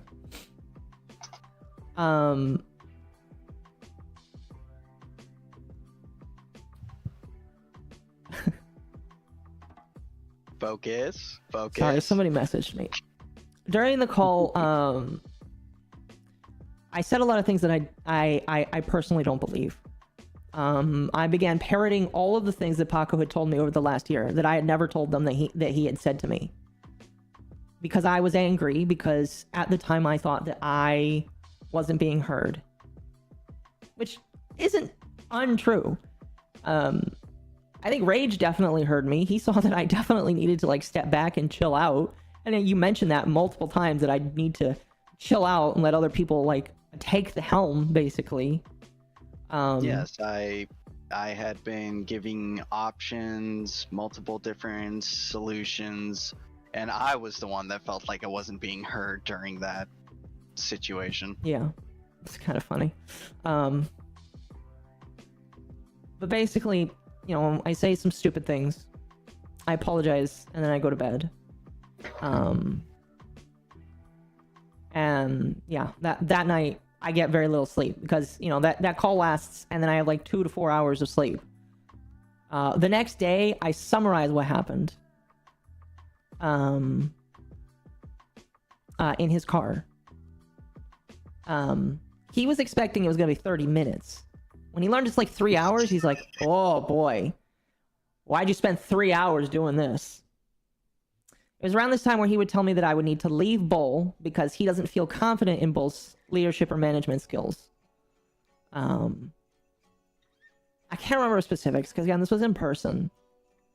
Oh, gee, yeah, I'm just such a bad person for wanting to talk things out and, you know, just not threatening you and not beating you enough. The biggest thing that I felt like he used against you was your raw yet honest behavior. I think I called you eccentric at one point, and I feel like that's a good word for it. Your eccentric behavior is what he used the most against you, because he's like, oh, look at how this guy speaks to you. Look at how he talks to you. I would never speak to you like that. That's not how real managers in the manager world speak to you. And again, because I had been with him for so long and because I had believed what I had believed, yeah, I was like, okay, yeah, that makes sense. Bull is very unprofessional, I guess, you know, whatever.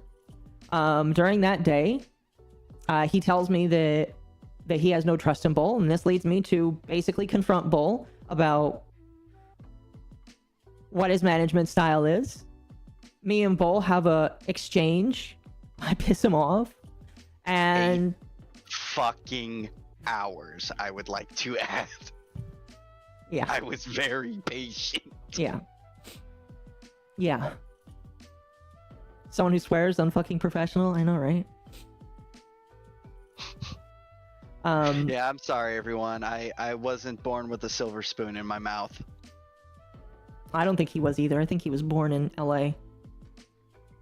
Oh, if I was born in LA, I would have just crawled to the nearest fucking power outlet and re-rolled. Damn. In Minecraft. That leads to a call that night where I apologized to all three of them, Mizu separately, and then Bull in call, and Lumi just there to mediate. While we were there, in my head, I was heavily considering leaving the podcast because I had felt like a failure. You know, this was the second night that I was getting into a fight with my best friends that I had known for a year, that I loved, and I was getting into a fight with them. And I had no idea why I was getting into a fight with them. I didn't understand. There was a heavy disconnect, probably because of the lack of sleep and health. But I just didn't understand it, and I felt like a failure. And I was like, you know what, maybe I just need to walk away. But we don't end the night saying that I need to walk away. We end the night with you basically saying, chill the fuck out. Yes. And I say here, chat, other thoughts emerge. I'm not going to be specific on what those thoughts were. You can think that to yourself. All I'm going to say is I heavily considered letting my roommates hold on to my firearms because I didn't trust myself. She wanted the Kurt Cobain microphone. Fuck, I'm sorry.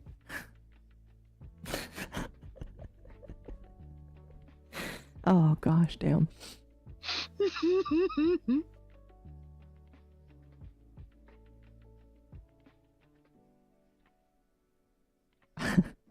Anyway, that all happens. I try to sleep. I don't think I get much sleep that night because I'm very tired and upset.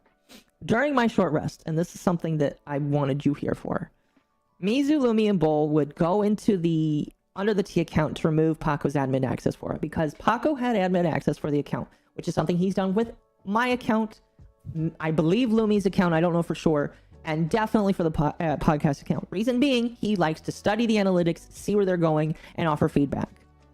So he was an admin on the account, and they wanted to remove him from the account. Can you tell me a little bit more about that night? Because this is one of those things that I just tell me a little bit about that night and what was going on. Okay, so this is where, just to make sure I'm correct in the timeline here. So this is after the apology? This is after the apology to you, with Lumi in the call. I go to bed, and you guys are kind of just chilling. I don't know really how you guys are after that, but you guys are chilling. All right, so to give it from my perspective of what happened. So, you know, the whole 8 hours trying to deal with a MommaOcco, and then afterwards, like, I just felt bad for the other two, and it's like, you know, we were gonna stream, but everyone was kind of just depressed, so we just wanted to hang out and actually just have some us time of just having fun and enjoying ourselves. Mm-hmm. Then, you know, Occo says they want to apologize, so people go in and they get an apology. Yeah, fuck it, I'll just say it, and he can bitch at me later. Mizu was the first to go in. That's a red flag to me, because again, at this point, I'm a little on edge with Occo. Yeah, very fairly, of course. Then afterwards, you know, I'm like, you okay? What happened? You know, I'm just a little scared.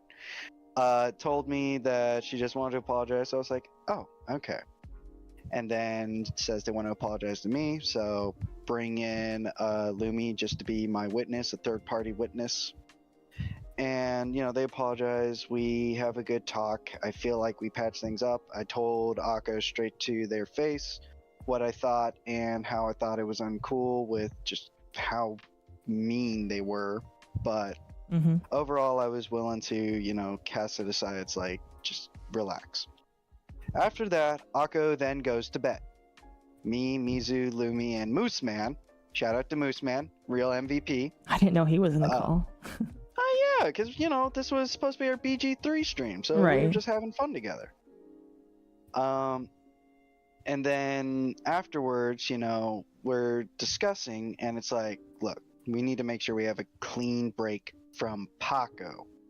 No one wants any fucking, none of them want a goddamn thing to do about that guy. Yeah. At all. Just done. So, mentioning this, they then go and check the channels, are just purging the dude out of everything. And then we get to Under the Tea, and then in Under the Tea, that's when, oh, what the hell, passkey and, all this other weird stuff is on. Mm-hmm. So Mizu just, gets rid of it. You're asleep, so we can't really say anything to you. Yeah. I didn't feel it was my place to say anything, so we were just going to wait until, we're all not busy, not at work, so we can then talk and be like, okay, this is why. Remove Paco, remove that junk, and then, left you on. And yeah, we just thought, okay, it's settled, and we can talk more later. Mm-hmm. Then we all go to bed because we're fucking tired. And Right. then I wake up. And then Can I continue from this point now? go right ahead. Okay.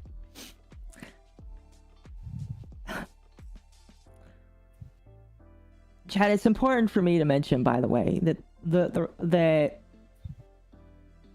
I'll get to that eventually. I wake up, Chad. Like I said, I have very little sleep. The previous night, I am fearful because I don't want to lose my friends. Because my friends are, again, I can't understate this enough. Like, I was planning to fucking go to Anime Expo with these guys next year. I'm still gonna go to Anime Expo next year anyway, but like, I fucking love these two. I treated them like family. Like, the only other step that separated them from my level of friendship with Temp, my head mod, was the fact that I hadn't met them IRL. That was the only degree of separation for these two. I had loved them that much.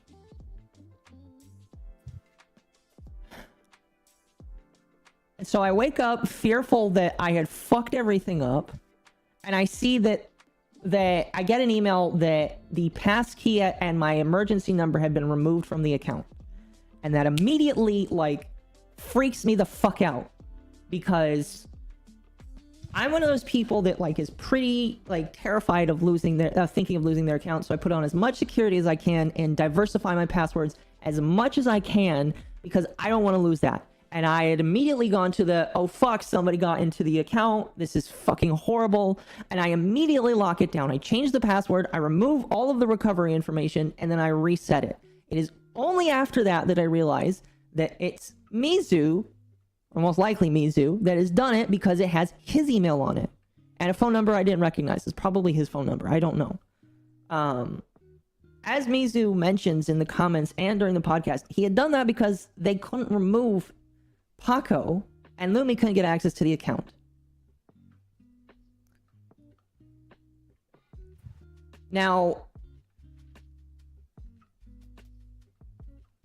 again, I'm not going to say that this was correct. I'm just going to tell you how my mind processed things with as little sleep as I did. I immediately thought, when I recognized it was them, I thought it was over. I thought they were trying to push me out. I thought that my time was over and that I was being removed from the podcast. And again, you combine that with a couple of months ago, I have a fight with Lumi about me thinking she's abandoning us. You combine that with all of us doing more in our own lives, not having a lot of time to hang out. My mind immediately goes to, I fucked up. There is no redemption for me. I'm just being kicked out of the podcast. Now, anybody with more foresight that maybe doesn't check their phone when they immediately wake up would probably recognize that if you still had access to the account, it's probably because you're not kicked out. And that's because that's the truth. They didn't want to remove me. They just changed the recovery info. But that's not what I thought. You know, it went from, oh fuck, somebody's trying to steal the account, to, oh fuck, my friends don't want me anymore. And so, you know, I changed the email. I think I messaged Mizu and say, hey, did you change the recovery info? And then I go to work. I talked to Paco. And you spammed me. I did spam you, yes. I talked to Paco, and he feeds into those delusions. I was like, hey, they changed the recovery info. And he's like, oh, yeah, they don't want you gone. They don't want you anymore. And then he tells me basically that I should leave.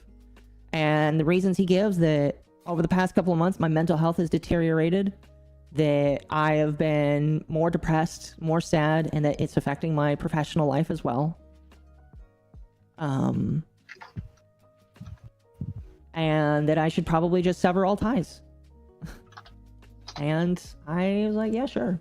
Probably should. I mean, like, I was already in that mindset. Again, you know, I'm in a job I hate. Doing things I hate. I'm depressed. I'm sad. I think that my friends hate me. And so, irrationally, I thought, yeah, that has to be the truth. During a break, he and I talk about how the separation needs to go down. He's like, you need to pay the AdSense out first because the AdSense is in your name. And so I pay them out the AdSense. Well, I pay them out the AdSense after I take these steps.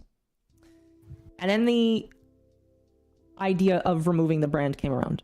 Now, in my original stream, I said that I was the one that came up with the idea to remove the channel. That was a lie. And I lied because, again, You were a puppet. I was trying to protect who I thought was a friend. Paco had told me that I probably should try and get the brand removed, which includes every thumbnail with my face on it, every episode with my face on it, because it's a brand risk, that my brand needs to be removed from the podcast.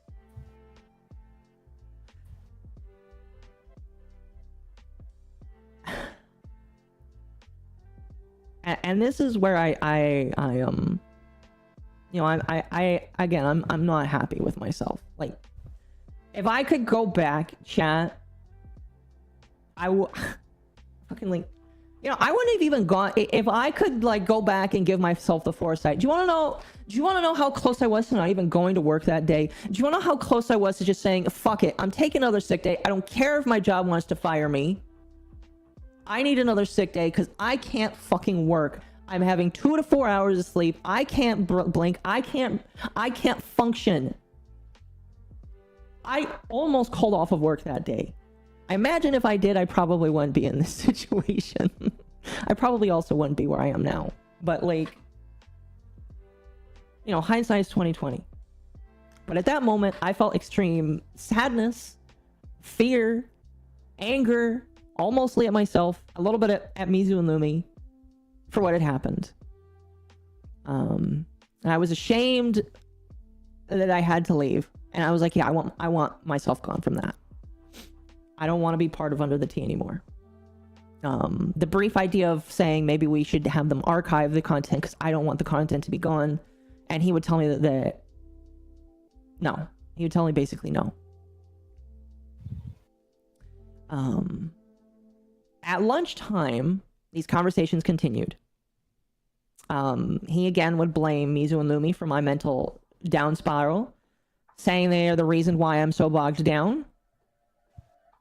Due to my mental state, I believed him. It's not the case. Like, I will tell you right now, chat. If I would have taken Mizu up on his offer of a house, I probably wouldn't be in this state. If I would have talked to them properly, like humans, I wouldn't have been in this state. There's so many different ways that this could have gone, but they didn't.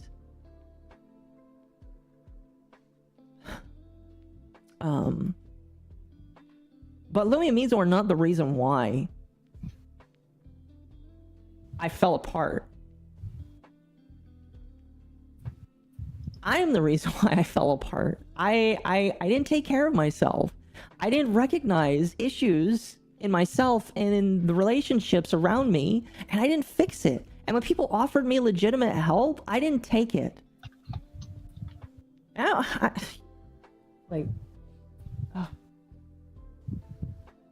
I don't know how things would have been had I decided to go live with Mizu. I know that I had a constant fear of being unable to pay rent or find a good job, because I always fear that I can't find work. It's a normal fear. I legitimately think that I think things would have been a lot cooler, is all I'll say. A lot better if I took him up on his advice. I really wish I did. I really wish I did.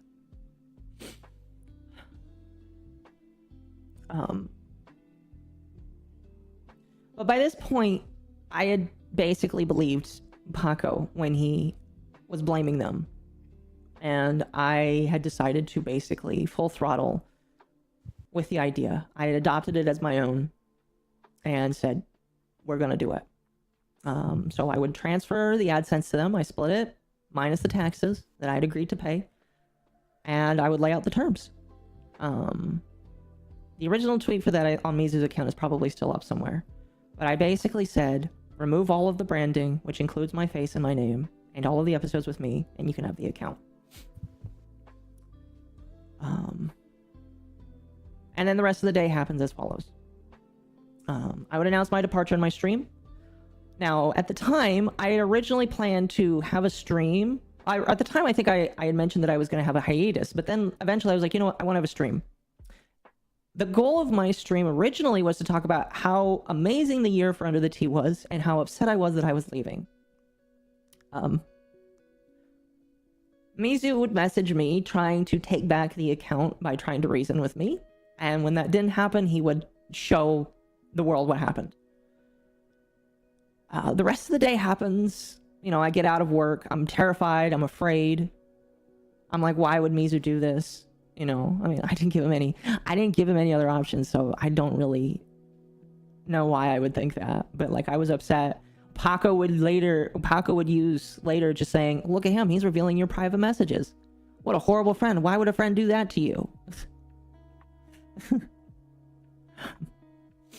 Meanwhile, if I may just interject, Yeah, go ahead. could then just easily say, why would a friend hold a gun to a baby's head?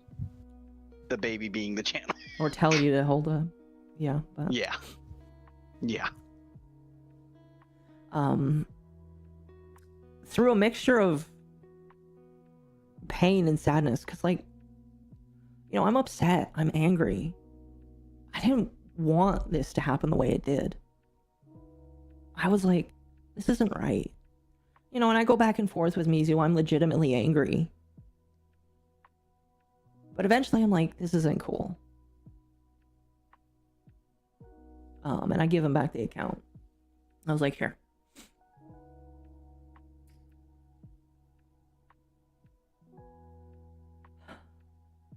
What's funny is,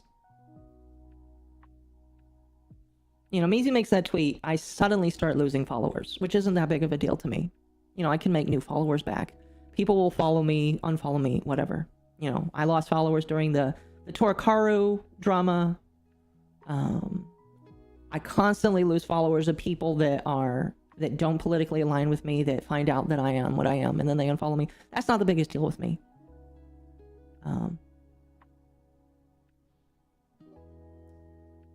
And at some points, Paco would even be like, oh, dude, why are you worried about losing followers? The talents that you know of that I used to coach, they lose followers all the time. This one, people thought that she was dating somebody. Oh, she lost tons of followers. You don't need to worry about that. That wasn't what I was worried about. I legitimately was just like, dude, this isn't right. This isn't cool. And I was upset. And so I was like, here, just take it. I was like, here, Mizu, take it. I don't remember what I said specifically, but I was just take it. I was, yeah.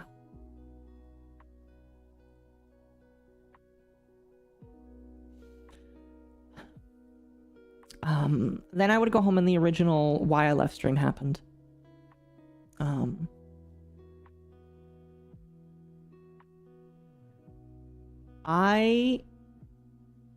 When I gave the account back, was even debating if I wanted to do a stream. Paco wanted me to stream. You know, at first he was like, oh, maybe you take a break. Actually, stream it. Stream it. Get the drama in there. Make it content. I have texts where he's like, maybe you should do a stream where you just talk about the night. Then you do another stream where you show the phone call. Show off what happened. Show the world the abuse that they gave to you. I even remember when the stream was happening, he came in and told people, don't forget to like and subscribe. And it's, you know, at the moment, I was like, emotions were up and down, but like, you know, looking back, it's no different than the shit that I rail against on a regular basis. It's no different when I see Alara get on camera and throw her tits on the screen and then read donos while trying to talk about drama. It's no different.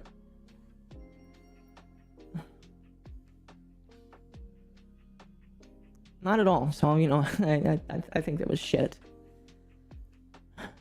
Oh yeah, it was such a good idea. Just 10 out of 10. Best idea.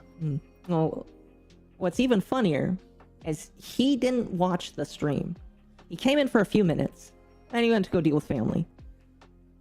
I only stopped streaming after he would text me because an unnamed person who watches the stream that also knew him would message him saying, you need to tell Occo to stop. And then he would tell me to stop, and I would stop. So he wasn't even watching the stream when it happened. It probably would have stopped an hour sooner if he had told me. You know? And I didn't sleep at all that night. I would tell people, hey, I got a good sleep. Nope, I didn't sleep at all that night. I stayed up the entire fucking night. We were telling you to stop? I know. I know. I think at some point I just stopped reading the chat and just kept going. So the next day, I went into work and had more conversations with Pac about what happened. He would admit... Now here's the funny thing, chat. He would admit what I did was blackmail, despite telling me to do it in the first place. Now, I don't know if and this is probably the most charitability I'm giving, and he doesn't deserve it, I guess, at this point. Not even I guess. I don't think he deserves it at this point. Fucking fight me. I don't know if I misunderstood what he said that day when he's like, take hold of the account. I know that he said to probably not be as intense, but I have absolutely no idea if I misspoke or if I misheard or whatever. But basically the next day I was like, yeah, I kind of was blackmail. Yeah, that kind of wasn't a good idea, even though it was my idea. But it's okay. I don't know. See, and this is one of the things that bothers me, chat. Looking back in hindsight, should have hit me. Should have hit me. But there were multiple times where he would suggest something and then backtrack on it. And that should be, like, my sign that he has no idea what he's doing. That he has no idea how to be a manager. He's just flailing in the wind. Now, I'm not going to get into the legality. Mizu told me? Yeah, Mizu told me multiple times. I'm not going to argue with that. Again, I'm going to point out here, this guy was my friend for 4 years. And I'm not trying to say that length of time makes a friend, because I don't believe that. But I lived in his family's house with a reduced rent. I worked at his fucking job. I almost bought a car of his and moved into his house. There was a lot of undue trust that was given because I basically given him my life. And so, you know, under other circumstances, I agree with you. It would have been very easy for me to listen to Mizu if I wasn't in that situation. But I just, it is what it is, you know. But he would tell me that it didn't matter, you know, what happened, because other talents rebound. Now, here is where I will say that I do kind of agree with that. When something happens to you, when people get canceled, I know this happens with Jake Paul, Logan Paul, all of the big creators. If they get canceled, they rebound. Why? Because if they don't make a big deal out of it, they just let shit lie and move on. They move on. And oh, go ahead. I was just saying, well, also because, you know, when you're just a clout chasing, soulless. Wait. Oh, we're past the 2-hour mark, so I'm free to say it. When you're just a clout chasing whore that has no actual soul in their body, and you just constantly get into drama 24/7, everything just falls by the wayside. The only things that would actually hit them is if, you know, kid fiddling and shit. Mm-hmm. Anyways, sorry I took that off track. But basically, he's just like, don't worry about it. You'll get new followers. You'll get a new audience. Now, chat, here's what I'll tell you. Even though I was like, yeah, I can work up a new audience. I didn't want a new audience. Like, I know that when you are big, there's the... big creators find it, it's hard to match up with the one, to be with the one. But I like being with the one.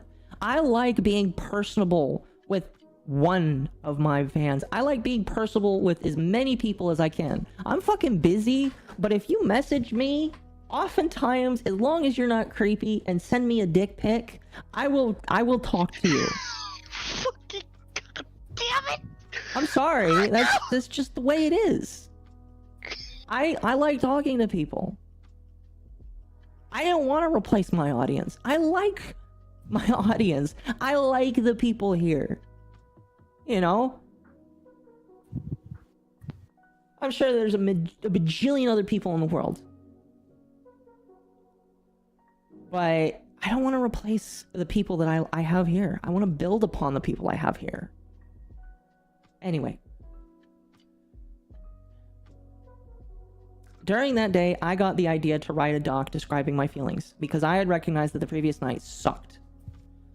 And by that point, I had already privated the stream and deleted it, even though re-uploads exist somewhere. I don't know who has them, but if you really want them, I'm sure you could probably find it. The only reason why I didn't keep it up is because there was a great deal of shame, and Paco did also tell me to private it. He didn't tell me to delete it, but I was like, this isn't staying. This isn't staying. The doc would contain mostly an apology while explaining my side.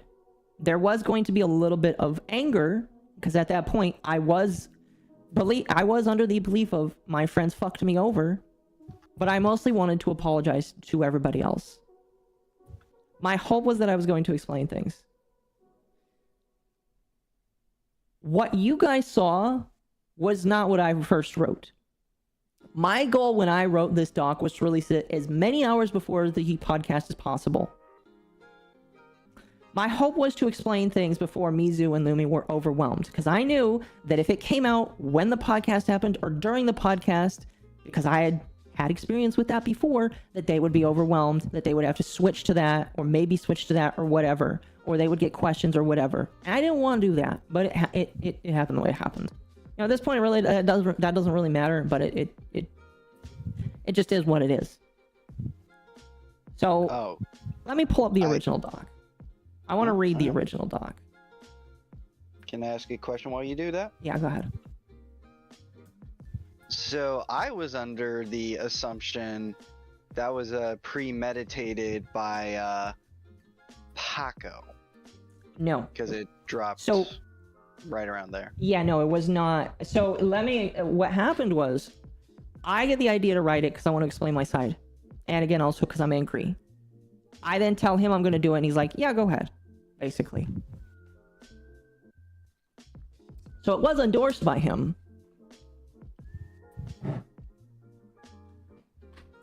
I'm gonna pull this up here. Does that answer your question? Oh, my question? Yeah. Yeah, pretty much. Again, both sides were thinking malicious actions were malicious when I guess they weren't. Yeah. Can you tell me why you left? I left because I was being a shit stain, and I felt like I was being pushed out. And being puppeted with someone's hand using you like a Muppet. Yeah. Up the ass, which isn't very nice. So, chat, here's the original doc. I'm going to read it for you here. You can read it as you go, but I'm going to read it for you here. This was written on the 26th of September. I'll go ahead here. On September 25th, MommaOcco withheld the UnderTheTea email that led to its YouTube account as it had been held in my name legally up till now. Now, again, I guess this could be argued legally, but I had held the account. I made it. I attached the AdSense account. For all intents and purposes, I was paying taxes on it, or going to at least, so I de facto owned it. And yeah. So just explaining that a little bit there. After brief negotiations and at the encouragement of my manager, Paco the Panda, I have decided to give it to Mizu Tamari and LuminousCove. Effective immediately, this ends my time with UnderTheTea. By the way, I know there are spelling errors. This was the original doc without any alterations. I understand my actions to many have been seen as brash and rude. I do not wish to excuse them all, rather explain what happened on my end now that I've had a real sleep, that was a lie, for the first time in a few weeks. I understand, I read that. Ever since July, right after my reporting of the Curious doc about her abuse with DFD and Raging Bull, I have debated leaving the podcast together. Lumi can agree I've debated this. Now, this is somewhat true. Back when me and Lumi had a disagreement, I had floated the idea of leaving streaming altogether. Not leaving the podcast, leaving streaming altogether. Because I, again, felt like a failure. And we did have conversations about that. I had decided not to and continued until reaching a breaking point on Sunday, this September 22nd. I had not had proper sleep in weeks, getting as little as 3 to 4 hours, even on days off. And that is true. Even on my days off, I never got more than 3 to 4 hours of sleep, sometimes 6, but I did not get proper sleep on many of those days. And I realized that I was spread way too thin with both my projects and the podcast itself.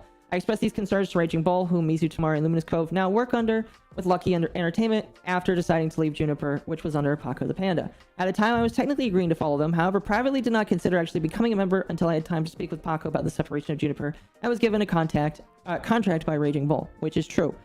I wanted to join, but I was waiting until Rage had given a contract, basically, as we discussed earlier. He, being Rage, agreed to pull Lumi and Mizu into a call with me to talk about the stress I had been feeling. During this call, I felt sleep-deprived and irritated, and I, in a sleep-deprived and irritated state, grew upset at what I felt was gaslighting and downplaying how I felt. I left the call and decided that I wanted again to leave, and these feelings culminated into the morning of the 25th, where I realized that upon waking up, that the podcast account had its backup email and phone number changed and replaced with new backup information. Both of these were my private number and email and had been there the day that the account was created in order to prevent this situation from happening. It's important to note that both Lumi and Mizu had been given access to the account and would be allowed into the account as long as I was made aware of its approval. I assumed the worst before checking who had changed it, locked it down, changing the password, and making sure it's behind 2FA. It was after this that I realized that it was Lumi and Mizu who had done this. With this knowledge combined with previous conversations that left me mentally drained, I assumed that during the night, while I slept, Lumi, Raging Bull, I spelled that wrong, and Mizu had attempted to take the account from me and lock me out of it. During a break, I messaged Raging Bull asking if he knew of the incident, and he, in a demeaning tone, told me that I was wrong for removing their access and that the precautions put on the account were dangerous, leaving the door open for hackers. I found this odd because if it was dangerous, it made no sense to remove my information and place someone else's information down. And that was a point that confused me because, you know, Mizu had removed my information and put a different recovery thing down there. Which I was not aware of. Which you were not aware of. Also yes. Sleep deprived and not fucking listening. Yes, pretty much. But that was just one of the things that like chipped away at me. Basically, is what I'm trying to say here. I felt that Vol was lying to me and trying to get me to remove personal information to get access back to the account. This is where I decided I would leave. I decided that I would give control of the YouTube account to them once I had paid the ad revenue and that had been collected from the UnderTheTea channel over the past few months. It's important for me to clarify that up to this point, the channel had been, for the most part, been run by me. I had it under my sole proprietor along with my channel and fully expected to take on and pay taxes for it beginning next year. When this was done, nobody was upset or objected to me putting under my name for the AdSense to be out. This is not all the way true. So they knew that I was taking on the AdSense. However, and I think that this is a communication error on my end, I don't think Mizu and Lumi understood that basically if I had done that and I had paid taxes, it was basically under my name. So, yeah. The expenses would be tracked via YouTube's revenue features, and I would very gladly share the bank account info with them that I had it going to. Legally speaking, I own the channel, the videos, and the brand under my own umbrella, and the payments would be used to fund the channel's growth or pay them directly upon request. After deducting taxes, I sent them the amount split evenly and messaged them that I would be leaving, and then you may review the words I said, and this goes to Mizu's post. To review my terms with us, remove the brand MommaOcco from UnderTheTea. That included all the branding, thumbnails, and videos. Once this was agreed upon, I would give them the channel. My reasoning for this stems from a few things, and this is, again, where I lied. Because, again, Paco is the one who told me at first to hold the channel. I took it as far, way further than he wanted me to, but Paco is the one who told me to do it. Oh, did you want to say something? No. Okay. My reasoning stems from a few things, from shame to regret. However, it revolves around a brand reason. MommaOcco is tied to UnderTheTea and will be forever. Until you completely remove the videos, branding, and even the name UnderTheTea will have my brand attached to it. I wish to remove it, so I wish for that to be removed. And this isn't true. I didn't want to remove the brand. I knew that he kind of wanted the brand removed, and he kind of gave up on it, but, like, you know, yeah. After giving the above statement, I made a statement on Twitter saying that I intended to leave the podcast and will give Lumi and Mizu control of the accounts. You may review that here. After saying this, I decided later to do a stream giving an explanation why I was leaving, but omitting the past and wishing them well, fully hoping to have completed the transaction by then. Mizu would message me while I was at work, demanding the password to the account. I would not be able to answer until I left work, which is true. While I was at work, I was trying not to be on my phone because they were cracking down on people when it came to phone usage. So, but I understand why Mizu would think otherwise, because up until the point where they had gotten on us, I had, for the most part, been on my phone, you know, just dicking off whenever there was quiet time. Gotta love those pesky rules about the phones. I know, right? When I did message, I informed him that my terms were unchanging. After a brief back and forth, Mizu would make the above statement on Twitter. I would later, at the admonishment of my manager, Paco, give them control of the channel without give control of the channel to them without my request. Mizu would assure me that actions would be taken to remove old thumbnails and change branding with my name off of it with the removal videos. I have told Mizu, by the way, not to do that. I don't want him to do that. He can if he wants to, but I have told him not to do that because I don't want him to do that. I just don't. We made that channel, all three of us, and I don't want it to have been altered in any way. Because I do feel great pride in it. Anyway, I don't want to get bogged in that one. This isn't what I want, as stated above, due to branding, but I have agreed to these terms and decided to let it go. I understand this, that some may say this is a dumb idea since I legally own the account, and I will say right now, I'm not going to mention who, because I think those people are grossly misinformed of the situation, but some people DM'd me telling me that I was a pussy and that I should have held on to the account. Multiple people, actually. A couple, like more than 2 people have told me that I should have held on to the account. I do not think they understand the gravity of what happened, which is why I'm not going to say who, but there were multiple people that was like, why'd you do this? Everybody was expecting you to hold on to it. And technically, legally, yeah, I probably could have held on to it because there were no agreements, there were no things written down. That doesn't matter. That doesn't matter. I legally own the account and could legally hold on to it. However, with the collective words of Paco and my own prayers, I decided that giving the control of the account to Mizu would be in the best interest of my mental health and physical health. As of right now, control of Under the Tea resides with Mizu Tamari, LuminousCove, and their manager, Raging Bull. Which the last part is not true. I don't think you have any involvement with the podcast at all, other than just being there. I am strictly a manager of Mizu and Lumi and Akko. What they create is of their creation. Yeah. I do not have any more control than I already had. Yes. Which is just simply just for people to understand. This is what creative freedom means. You can make your own thing. I'm not going to dictate to you what you can and can't frickin' do. The only times that I'm gonna actually like sit down and talk with you is if like if fucking Lumi's like, oh hey, I got P Diddy to be on the podcast, then I'd be like, no. But aside from that, like, no, I'll just make art and do things in the background, give suggestions, and just foster care and let things grow. Yeah. I've also turned over the Discord server for Under the Tea and fully detached them from the account. So at the time that that I was there, I owned the Discord account. It originally was made by Lumi, but she gave me the account access. She gave me control of it. I transferred it back to her that night and then left. I again wish to state my deepest apologies for this, and I will be taking a break to fix both my mental health and my ruined sleep schedule. I'll be taking a hiatus for an unknown amount of time. I have agreed with my manager that I need to restore my mental health and physical health before I continue streaming so that my real-life obligations do not suffer relating to my job.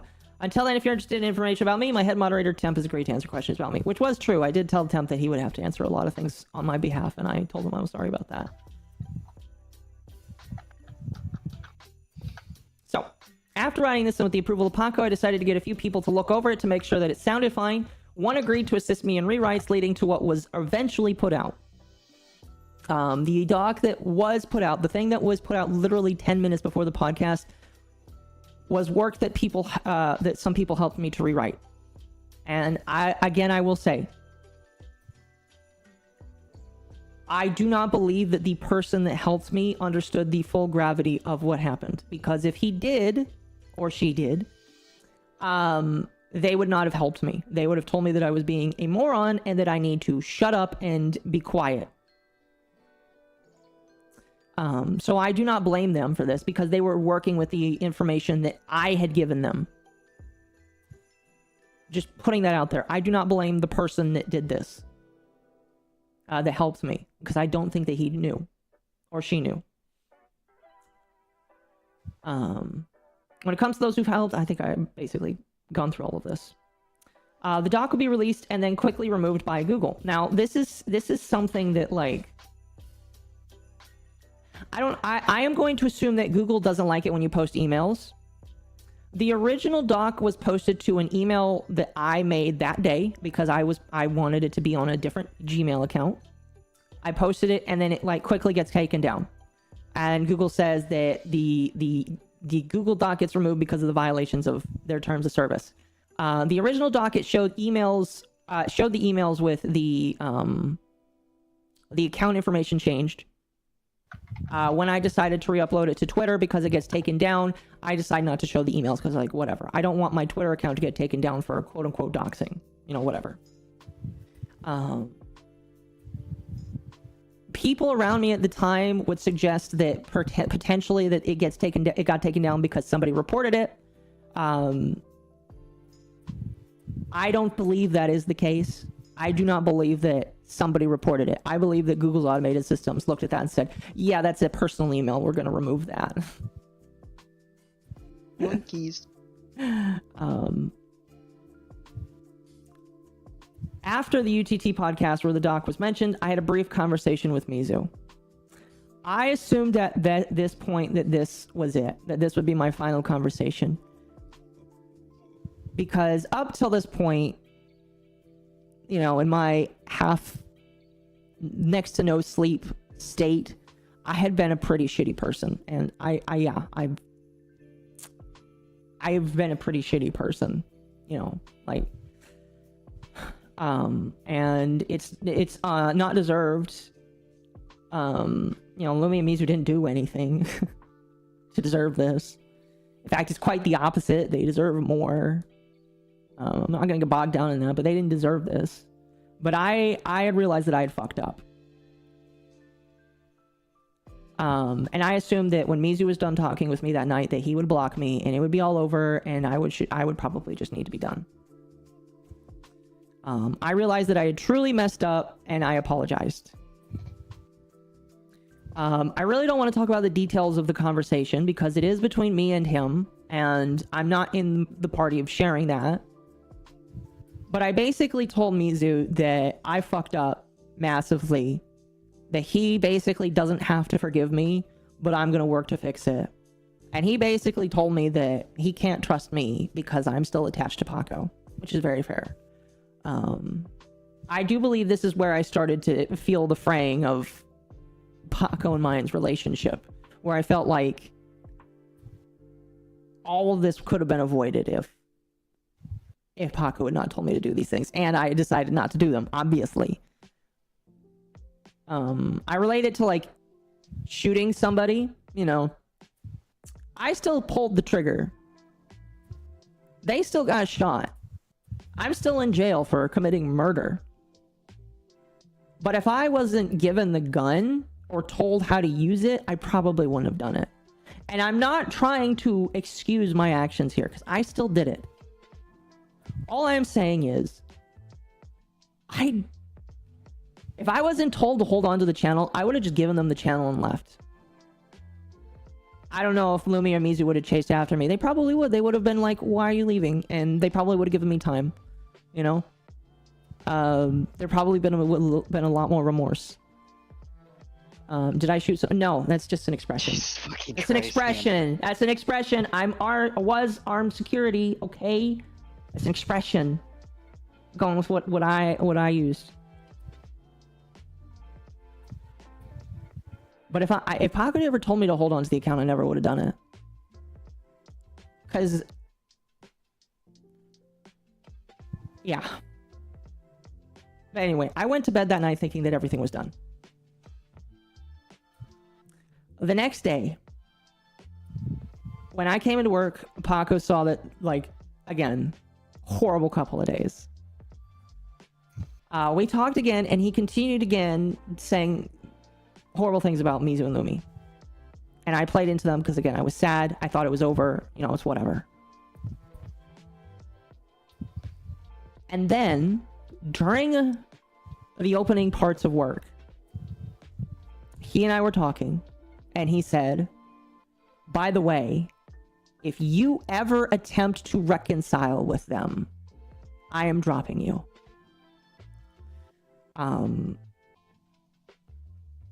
He would add, like, by the way, they can come back if they admit that they are in the wrong and that they did all of this and this is their fault.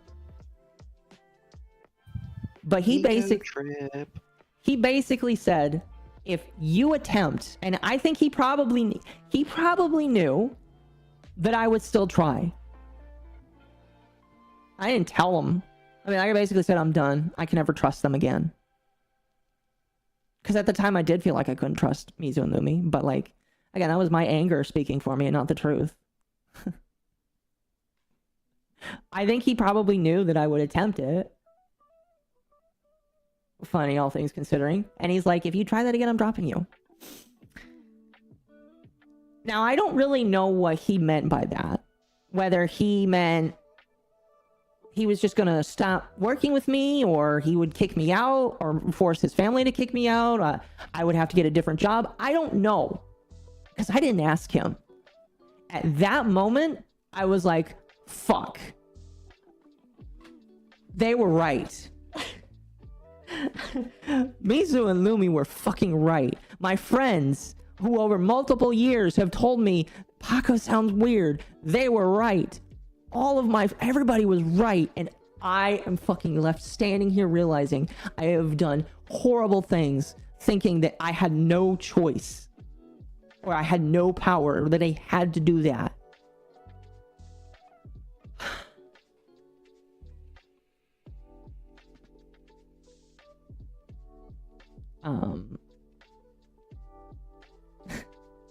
It was at that point I realized, okay, I can't stay here anymore.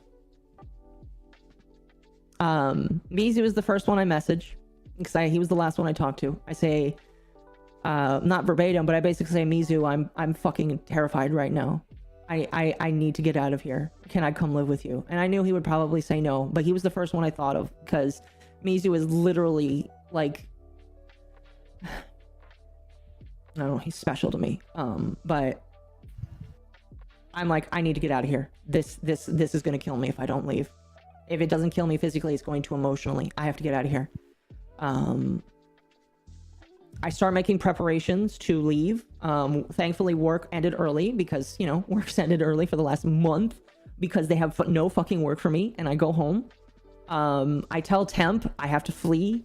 Can I come live with you potentially if Mizu says no? And he says yes. And then I call my mom.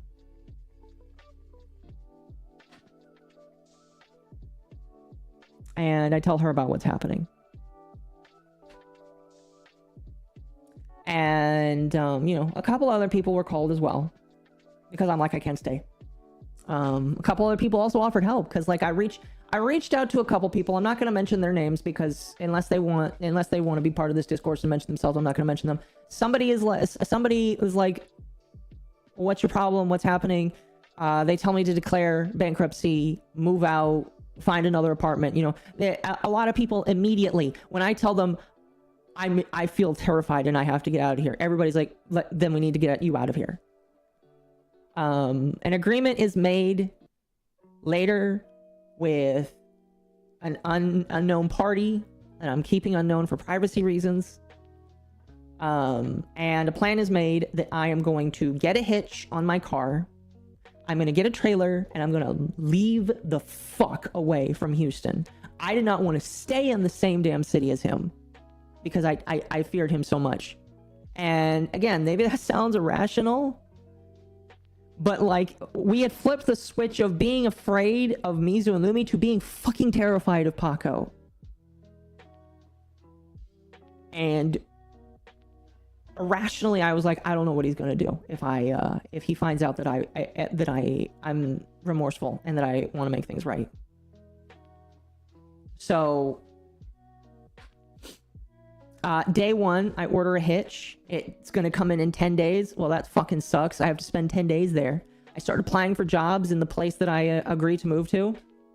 I start talking to a party about repair because I'm like, Mizu and Lumi aren't going to want to talk to me because I fucked everything up. At that point, I had told Mizu and Lumi, I was like, I'm leaving. I'm gone. I have to get out of here. This is bad. Mizu tells me that he can talk to me after I actually leave. And, you know, that's very fair. He wants to see that I actually leave that situation. Lumi is like, I hope that you get out of there. Fuck Paco, basically.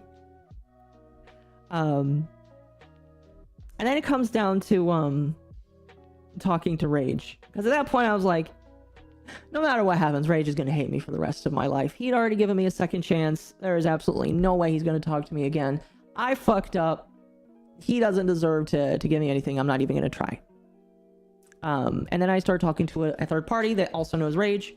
I tell this third party I'm leaving, and then this third party's like, tell me more. This third party's like, oh, you need to talk to Rage, and I'm like, I can't. I fucked up. This is not a good idea. And he's like, I'll tell him.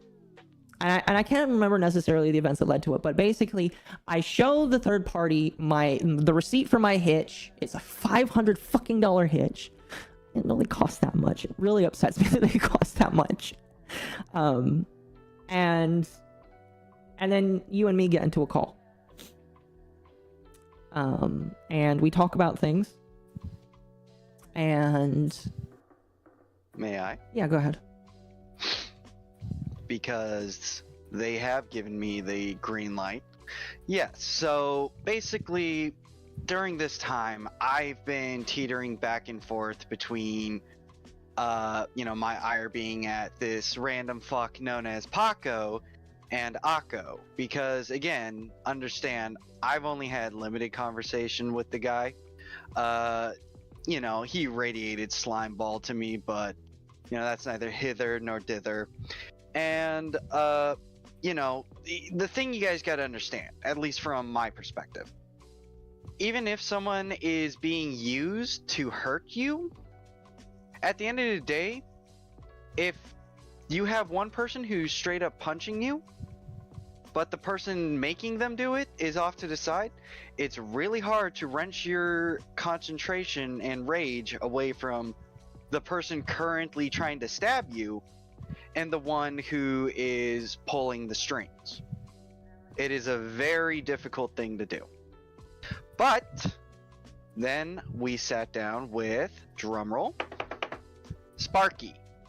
Sparky decided to be a mediator. He's a really cool dude that 90% of you don't know who the fuck he is, and it's a damn shame. He's a pretty cool guy. I streamed with him once on the channel chat. Actually, twice now. So, but he basically played mediator, played Mr. Investigator Man, wrote down the stories and time of events, and sat me down with Occo, who I was still pretty pissed at.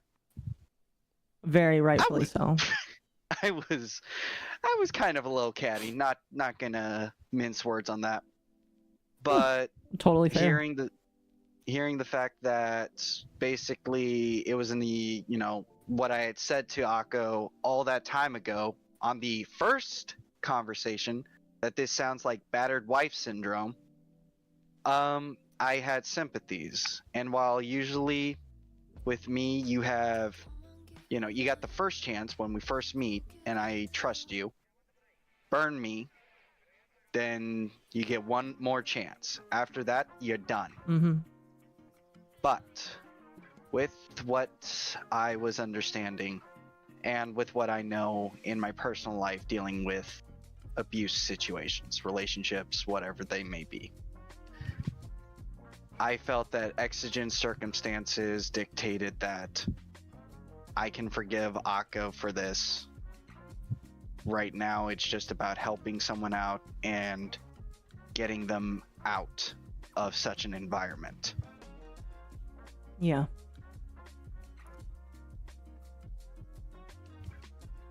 I have more. Sorry. Go. No. I was just simply gonna say yes. Yeah. Sparky had 20 frickin' pages of notes.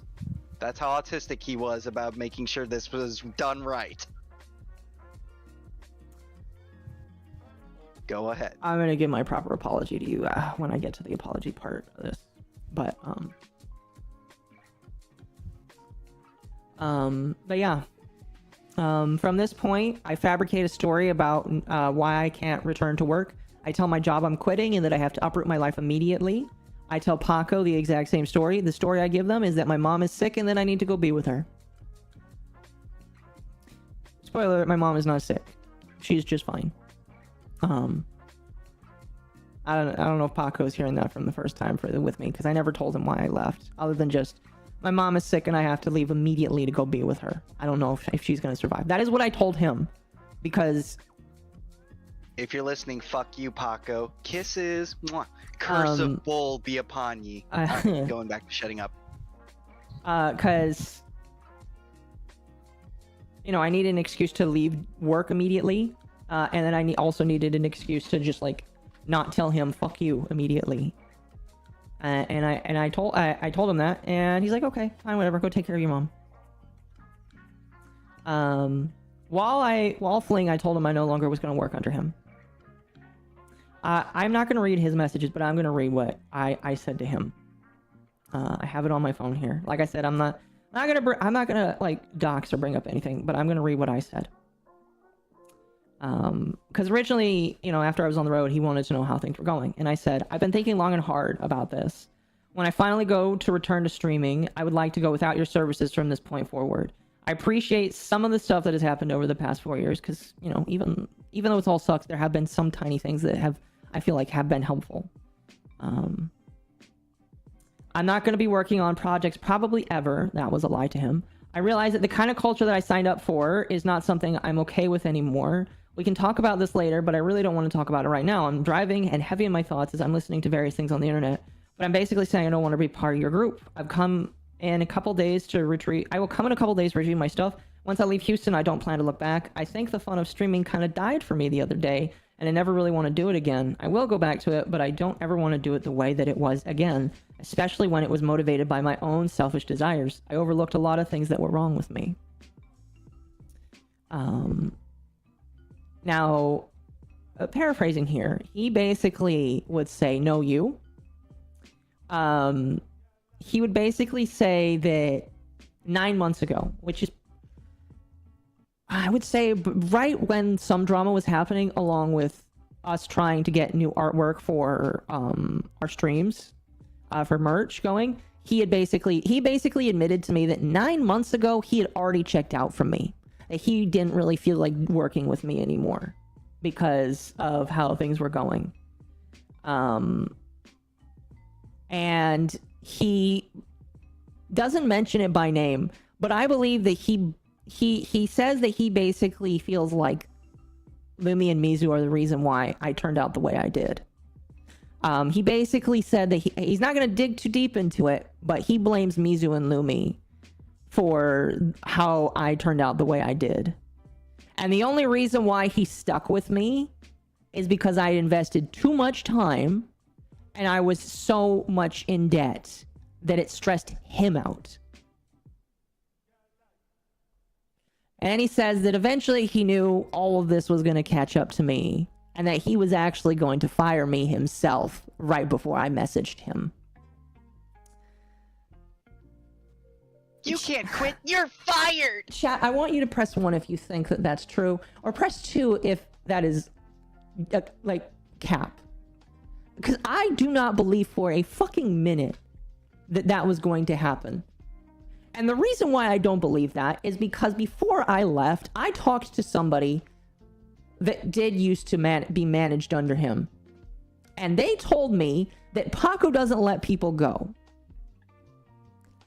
Paco has to make you let him go. So I believe that if I had just continued on, I had burned the bridge, danced on his grave, and continued streaming the way I would, that he would have kept me and continued on.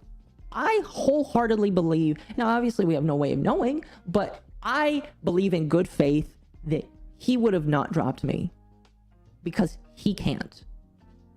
I am his greatest project. According to him, in his own words that he has told me in person a couple of times, I'm his greatest project.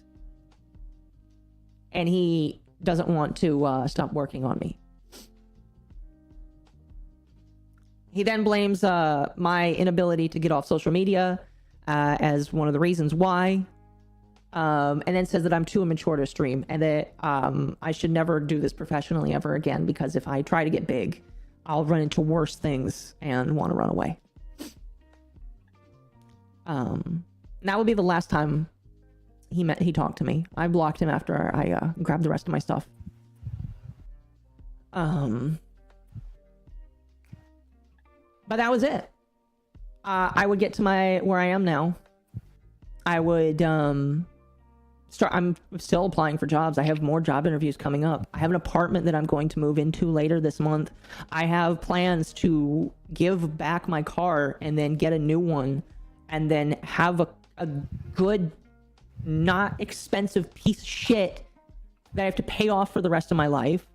I have plans that I wish I knew that I don't know if he knew, and if he did and didn't tell me, that makes him a lot worse, but I'm not going to opine on like what was or what could have been. All I know is that I have taken a lot of steps in like 2 days, 2 fucking days, that I wish I knew 4 fucking years ago.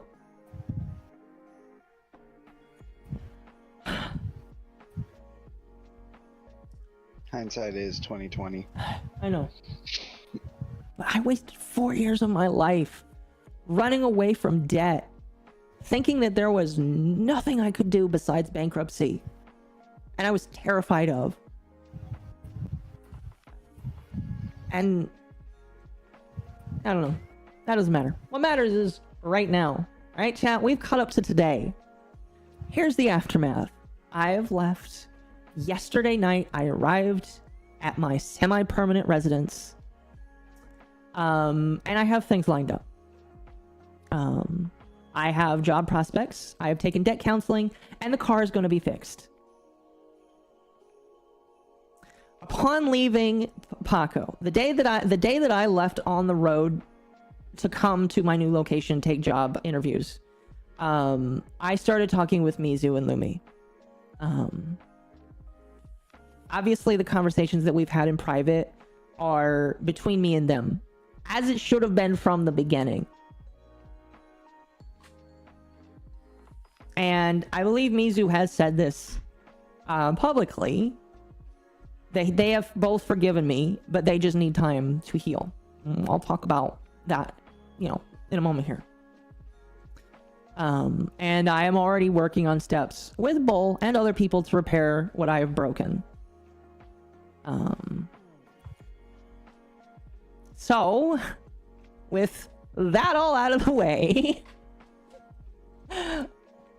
we get to the apology side. I know Lumi is streaming right now. I don't know where Mizu is. I imagine he's probably just listening. And I know Bull is here, so I'll start off with Lumi and Mizu.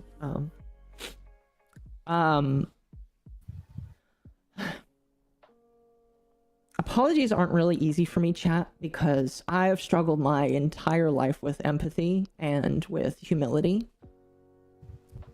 And that's not because I'm a horrible person. It's just because autistic people don't get emotions as easily as, non-autistic people. I've struggled when it comes to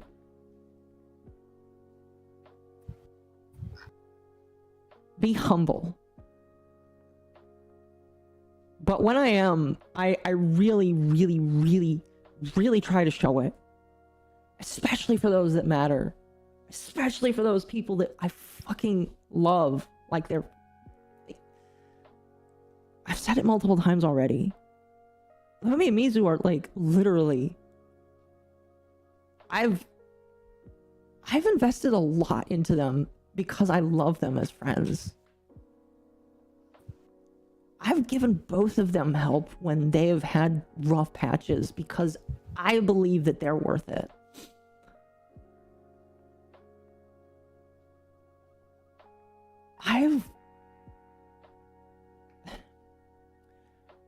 And I feel fucking devastated. Having had real sleep.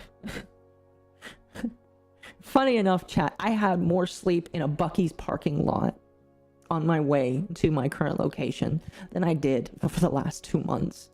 My neck hurts. My back is in pain. I need to go to a chiropractor, but I have more fucking sleep.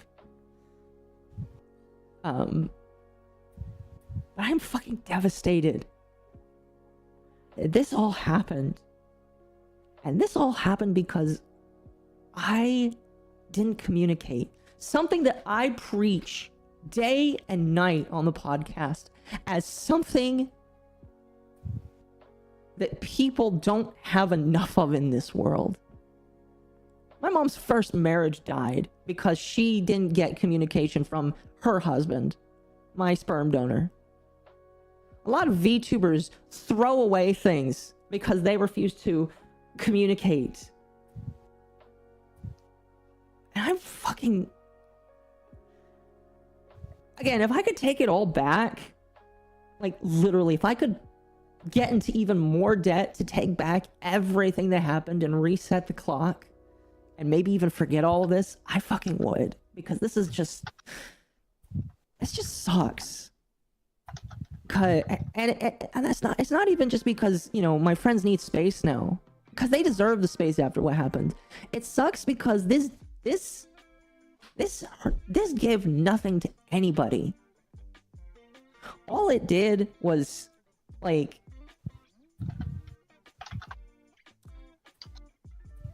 nearly made me do something I would definitely regret in my life. And it crippled a lot of people's opinions about them and me. And, like I said, when it comes to the cure stock, I do believe that Bull was a little overzealous at some points. Granted, he was in the privacy of places where he thought he could just talk his piece. And I'm going to be honest with you. sometimes people air out frustrations, and I'm not trying to downplay what did or did not happen in that doc, but I'm gonna be honest right now. I look back at my coverage of that doc, and I feel like I misrepresented a couple things. And I'm sorry about that. No matter what happened in the past, you know, it's not the way anymore. I don't think that Bull is some sort of gay op life ruination individual. I think he's autistic and very verbose, and I can see that I can feel your heart. And I've tried. What's funny is I've tried to convey that multiple times to people where it's just like, yeah, Bull may have done something that was crazy, but I don't think that that's him. I think that what happened, and now things are different. So, but anyway, to Lumi, I'm sorry that I didn't communicate with you about my insecurities. I'm sorry that I let my fears that were partially fed by others dictate what I thought about you. You are a fantastic streamer. You're an even better friend. And you don't deserve that. You don't deserve somebody that is looking at you through the lens of, is she gonna leave me one day? Is she not gonna be my friend because she's gonna make it big somewhere else? Because that's not true. And I'm sorry that you were subjected to that over the last couple of months. To Mizu, I'm sorry that I subjected you to my constant fears and worries. I'm sorry that I constantly turned down your advice. That was good advice. That was good, just overall. I'm not trying to be weird, but Mizu has like pretty much every step of the way been right. You know, sometimes he's slow with some things that he does, but I think that Mizu pretty much batch 100 and is right. So I'm sorry that you had to deal with that, and I'm sorry that I put you through a lot of mental anguish, because I know that I have.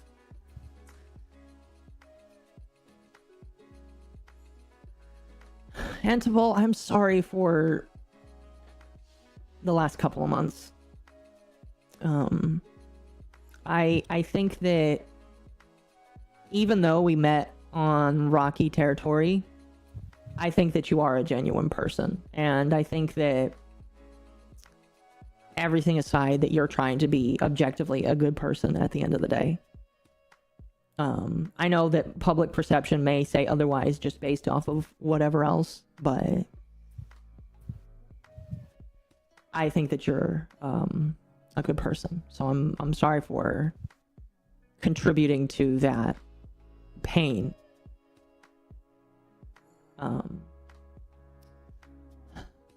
Where's the ukulele? You're good. I'm just happy that you know, you see it, and I'm glad that your friends, you still have your friends. Yeah. A lot of people don't even get that No. in this life. No. I'm not crying. Fuck all you. I'm not crying.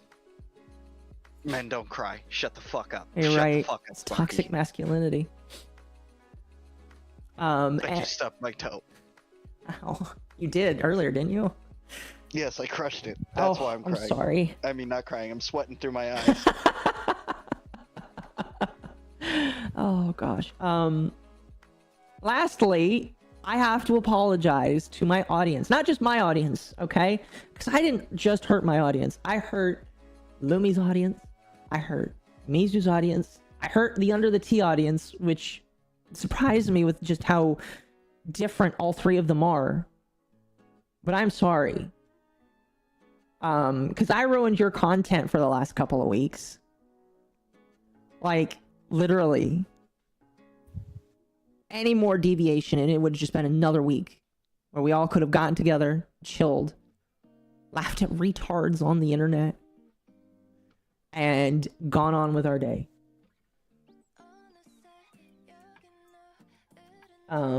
So I'm sorry about that. I know that not everybody is going to forgive me, and that's fine. You don't have to forgive me, especially if you're on the internet. I'm not looking for the forgiveness of everybody. I am just putting out there that I am sorry and that I am making changes to make sure that this doesn't happen again. Because I am tired of feeling this kind of sad. I have felt sad like this in different ways at other times, but I don't want to feel like this, especially with people that I give so much of a damn about. You know, I've lost friends before. Not like this, but I've lost friends sometimes because they're being a retard, or sometimes we're being a retard together. Apes together strong. I don't want to lose this. This is genuine. This is what I want. I want a hug box where people just say the same things around with each other. I want genuine people. Yeah, so what's next? Getting over the apologies here. I have given Mizu and Lumi time to heal. I have told them both that they will be the ones to approach me. When this all went down, Mizu was a rock for me that helped me to know that repair could happen. And I know that probably wasn't easy for him at all. When I left Houston, he told me that he just needed extra time. And I told him that he comes to me when he is ready. And until then, I will leave him and Lumi alone. And I told Lumi the exact same thing. That doesn't mean I'm not going to cheer them on. I'm extremely happy with how Lumi is growing. Extremely happy. Like I said, a year ago, before this podcast had even happened, I met Lumi when she was just like, me and her were literally just like every other little indie trying to make it in the world. You know, she went from where she was in the beginning to like co-starring on one of the bigger podcasts on all of YouTube. And that's like, and I know the circumstances were kind of funky, which sounds like they always are with Arch, but like, that's like a big deal. I'm very happy to see where she's gone. And I know that even if she surpasses me in terms of subs or in terms of growth or whatever, I know that she's still going to like make time for those that matter to her, because that's who she is. And that's like rare, because you don't get very many genuine people like that. Like, most people on the internet are like your Logan Pauls or your Jake Pauls, or like just like any other streamer, or like Mr. Beast. They are fake authentic. You don't get that kind of authenticity from many people. So I'm very grateful for her. Same with Mizu. You know, Mizu is also making strides and growing. His Twitter account's growing. Excuse me. His roommate's Twitter account is growing and is doing fantastic. It's great. And I'm very happy for both of them.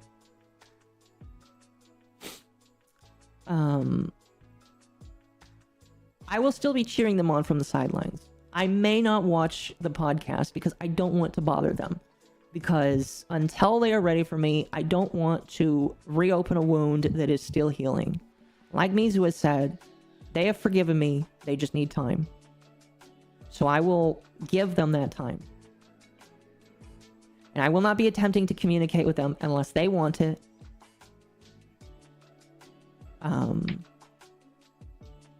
When it comes to the podcast, and this is the thing that's hardest for me, because again, it was my favorite stream of the week. If I never get back on the podcast, you know, I have my friends back. My friends were literally the one thing I wanted most in the world. If they want me to come back, which I'm not going to opine on yay or nay on that, I will 100% accept that. And I will operate, like always, there to put on a show and be there for the audience. If they want it, I am more than willing. But until then, I am going to operate on my own. Now, I will say that while I have cast aside the slow-moving panda, I have decided to pick up a more verbose and loud bull, and he is going to be assisting me. Like it was mentioned earlier, Rage is also in charge of Lumi and Mizu. So it's not like we're not going to see each other. And I have already got ideas for things that I want to do. Like literally, here's what's funny. When you actually get sleep, you have proper rest, you actually get ideas. Cool ideas. I'm pretty familiar with bowls. I've already made that joke, chat. I don't think Bull likes that joke. No. I don't know if it's legal, but fuck you. I will cease and desist it. CNDA it. Chat. I don't know if it's cool. I don't know if YouTube would like that joke. Go right ahead. Fuck it. We're past 3 hours. Chat, I don't think those kinds of bulls are Jews anyway. So I don't think. Well, black Israelites, maybe. Maybe. But what I'm saying, chat, is that I have new content ideas that have nothing to do with the podcast that I want to do. VOD's dead. No, the VOD's staying up. Unlike the last one, I am actually pretty okay with this one. Once I get my new job, a new apartment, and a new me, I'm going back in steam ahead. I have ideas, and Bull has reviewed all of them and thinks a lot of them are good, that I am going to begin working on. I am going to start working on building something that I have wanted for years. One of the reasons I started streaming was to build an idea of mine, and I am going to keep it quiet because I don't want to spoil it. Get rest? Oh, don't worry, I'm sleeping in tomorrow. It's Sunday. But I have things I want to do. If the podcast somehow comes back into it, that'll just augment and add on to the idea that I want to do. But I have content that I'm going to work on, that I am going to try and start working on tomorrow. I have a great topic on Twitter that I could cover tomorrow that'll go into some of the new videos I want to make. And I will do all of them under a real manager, Raging Bull, with Lucky Entertainment, who actually wishes to invest in my abilities and actually wants to talk to me and actually speaks with me. I'm not the I don't have to be the one to initiate every conversation now. Unlike with Paco, where I have to beg him to talk to me sometimes to just get an idea in. And sometimes Bull just messages me. It's very refreshing. I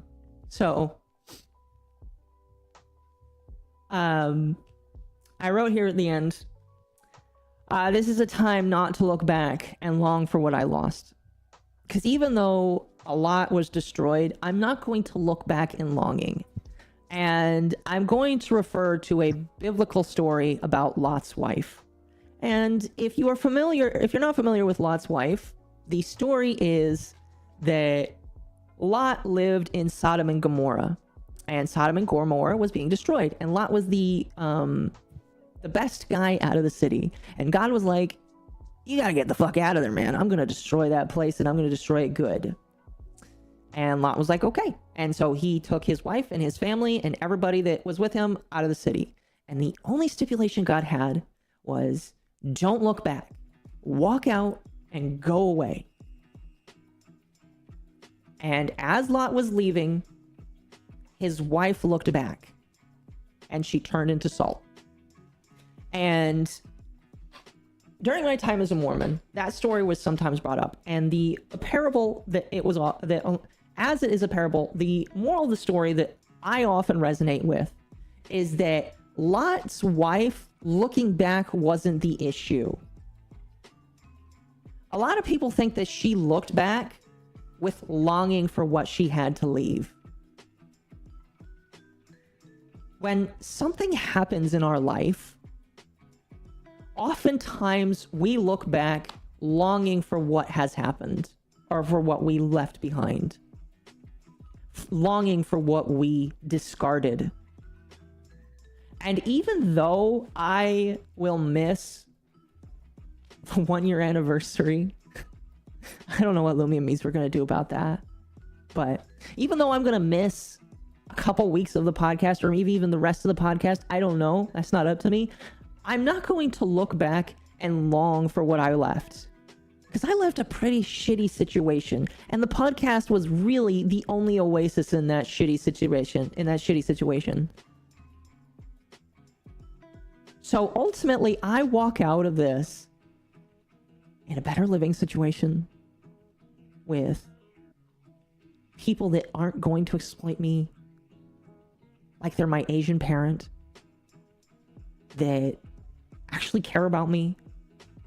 I'm going to have taken real steps with better knowledge that I should have had long ago, but it doesn't matter now.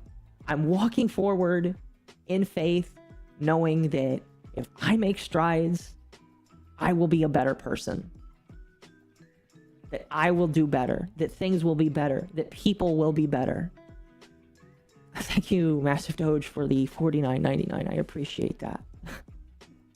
It's very helpful. Very helpful, by the way. And one of the reasons I'm going to continue streaming, by the way, chat, is I'm going to continue streaming and making videos because it is going to help me now. Bonks, keep focused. Don't worry about chat. Yeah. But I will walk forward in faith and conquer, being a better man in real life and a better streamer for you.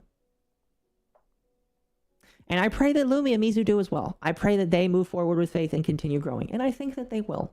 I think that they have good heads on their shoulders. I love them like family.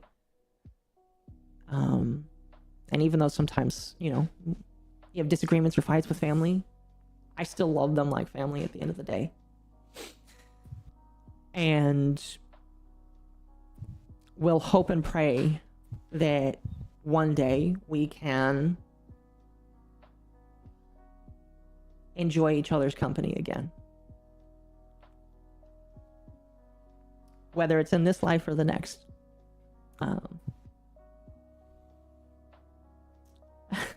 That's it. May I, Yeah, go ahead. That was very touching. And now,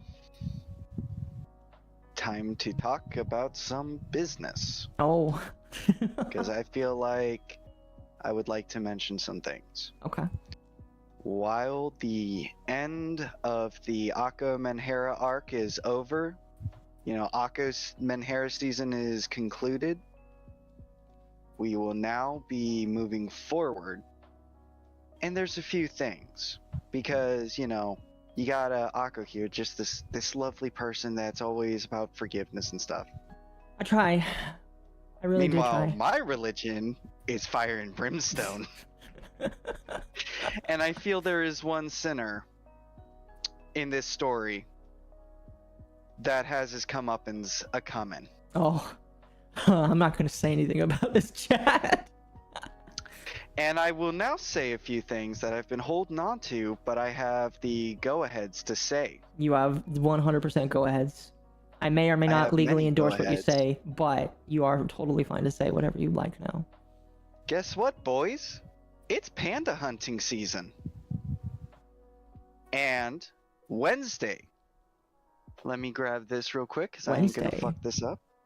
Wednesday, a lovely person who was helping in the background, who has been popping up in chat a few times, is going to be reviewing some documentation that Paco tried to force on them, Oh, named Junie Smoothie. I wasn't gonna mention this because I wanted to respect her, but yeah. So chat, while all of this is happening, in conjunction, Junie is a fantastic VTuber. I think you should follow her. She deserves more attention than she gets because she's actually like really good at what she does. She is a political VTuber commentator that talks about the news in a very objective form. She's a true fourth estate individual that does not give her political opinion. She just gives the news, like all news people should be. While this is happening, you know, I tell her, hey, you know, Paco wants to do this thing. Why don't you come in and, you know, we'll do this. Paco likes her and decides to basically give her a contract. A contract, by the way, that I've never fucking seen and I've never had anything a part of, and I have absolutely no idea why he never offered it to me. Oh, and because I corroborated this with Junie, and this was quite amusing. So one thing that wasn't, you know, really mentioned because it was pretty superfluous was on Tuesday, the day that 8 hours of talking with Akko, for some reason Paco got thrown in and was Oh. trying to talk to me. Yeah, I remember that. That I forgot about mentioning that. The reason why is because he was worried that you were wasting my time, and he wanted to see what you were about. And I took this after all the drama because it smelled very, very sus to me. I have a good nose for this. It smelled like a fishing expedition. So I proceed to just give him the good old Eldar handshake, in which, oh yes, friend, how are you doing? How's that blackjack and hookers knockoff Under the Tea going? And you know, he then tries pumping for information, and I just stonewall him with generic bullshit. And then I later find out from Junie that that comment about it being blackjack and hookers diet under the tea, that got him angry. Because everyone here's like, oh, he's a manipulator. No, this is called a narcissist. What you're seeing, chat, what you've witnessed is a narcissist who desperately needs control of his little kingdom. I didn't know it made And him now mad. he's going to see it burned. I didn't know that made him mad. That's funny. Apparently it did. Oh, Junie, you'll have to And- tell me about that. That's funny. Now, for one final big, giant, crazy thing I want to do. Akko, Mm. I have a gift for you. Oh dear. A huge gift. Please don't say the N-word. Welcome aboard. Can I say the N-word? Oh, I guess you do. Well, I mean, I the have the cat. card. You do. Yeah, I got it. No, don't actually say the N-word. Fuck. No, please don't.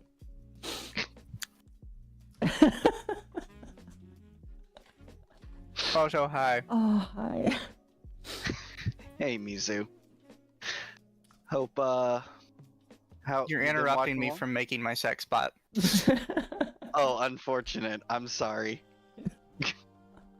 I heard you got one. I've been trying to write the prompts for this for like 2 hours. Oh, really? It's either too conservative or not conservative enough. While you guys do that, because I just thought I want to give Akko that gift just to make him feel a bit better. Oh, I fuck. kidnapped the puddle. I then wanted to say, I will affirm right here and right now, all who are under me will be helped in the best way I can, and I'm gonna do the best that I can to help. Because at the end of the day, I am so sick and tired of this. I have been on YouTube for years, back when you were just an idiot with a camera and that was it. And I am tired of seeing things stonewalled. I am tired of seeing these managers, because here's another thing, you know, we got the manager drama going on that people are talking about. And I'm here to give people chances to actually let them shine. I want to see a return to the old form of genuine people actually being on the platform and being uplifted. That's what PewDiePie was. That's what all the best people were. Not these soulless, corpo empty suits. And then, because of this, because now things are essentially paywalled, you gotta pay to play, you then get predators like Paco, like other terrible managers who try to ruin people's lives, who do this again and again and again. And I'm done with it. We want to talk about gatekeeping? Well, it's time to gatekeep and keep out dog shit managers. Find people like this, and they need to go to create a healthy environment. I'm done with this backbiting and this toxic culture we got from places like Twitch, where everyone feels the need to snake each other because, oh, I gotta get that watch time. In YouTube, it was collaborate, not stab each other. And so, I'm hoping to bring that back. I'm obviously not going to change the entire ecosystem. Mm-hmm. It's impossible. But I can at least carve out my little corner and help out all of these people. I will help everyone I can and do what I can, help with connections, and I am honored that MizuhanaOshibe and Lumi and everyone else on my team, frickin' Ant, Kara, everyone who's given me the opportunity to try my best to help them. I will forever be thankful, and I will do my best to prove my worth. Thank you. I'm getting off my soapbox now. He's done. You're done with your presidential bit. Oh fuck. Oh, how's your night going, Mizu? Trying to fix this bot. Did you give it a name? We're going with Jennifer right now. What the fuck? So white trash. It's good. What's wrong with There's Jennifer? nothing wrong. Nothing. It's great. She refers to herself as Jenny. Oh, okay. So, wait, did she come up with the name, or did you come up with the name? You're required to give them a name. Okay, fair enough. And then I think they just refer to themselves as that name regardless. So, at what point are you going to transfer its consciousness into one of the new sex bots that Elon Musk is working on? Oh god. When I finally get the perfect balance between being sexually available and not thinking that t-shirts are too revealing. Here, I'm just gonna say it now. What's gonna happen is the bot in the middle of the night's just gonna try choking Mizu, and where you think it'd be a horror scene of someone being choked to death, Mizu's just gonna be like, not hard enough. You gotta try harder, babe. Probably. Look, no, I'm gonna be nice and loving to my sex bot. That way, when the AI takes over the world, I will be kept as a pet while the rest of you get slaughtered by the machine uprising. Oh, now you're making me think that I should get one now. Oh no. I thought about it because I saw a comic that popped up on Twitter the other day of the robots in the year 2050 kicking down somebody's front door, and it said something like, "So you had interesting opinions on AI back in 2020." Oh gosh. Yeah, I think that was Ball Buddy. No, I'm just saying, I am spreading my friendships wide, so no matter who takes over in the future, I will be safe and kept as a pet. You know what? This is not a bad idea. Give it Medicre's personality. I can give you prompts. I don't want to have sex with Daddy Jim. No, you don't. No, that's what Give me that Akko though, and wants. I'll send it to Akko. You and I, same brainwave. And again, just remember, everyone, like I said, for the next arc, follow Junie. It's gonna be fun. Yeah. Roko's sex bot basilisk. Yes, when the robots rise up, I will say I did everything within my power to help bring them into fruition. That's beautiful. I'm just now imagining the fucking the song Moist Critical did, where they're men of the sea powered robots.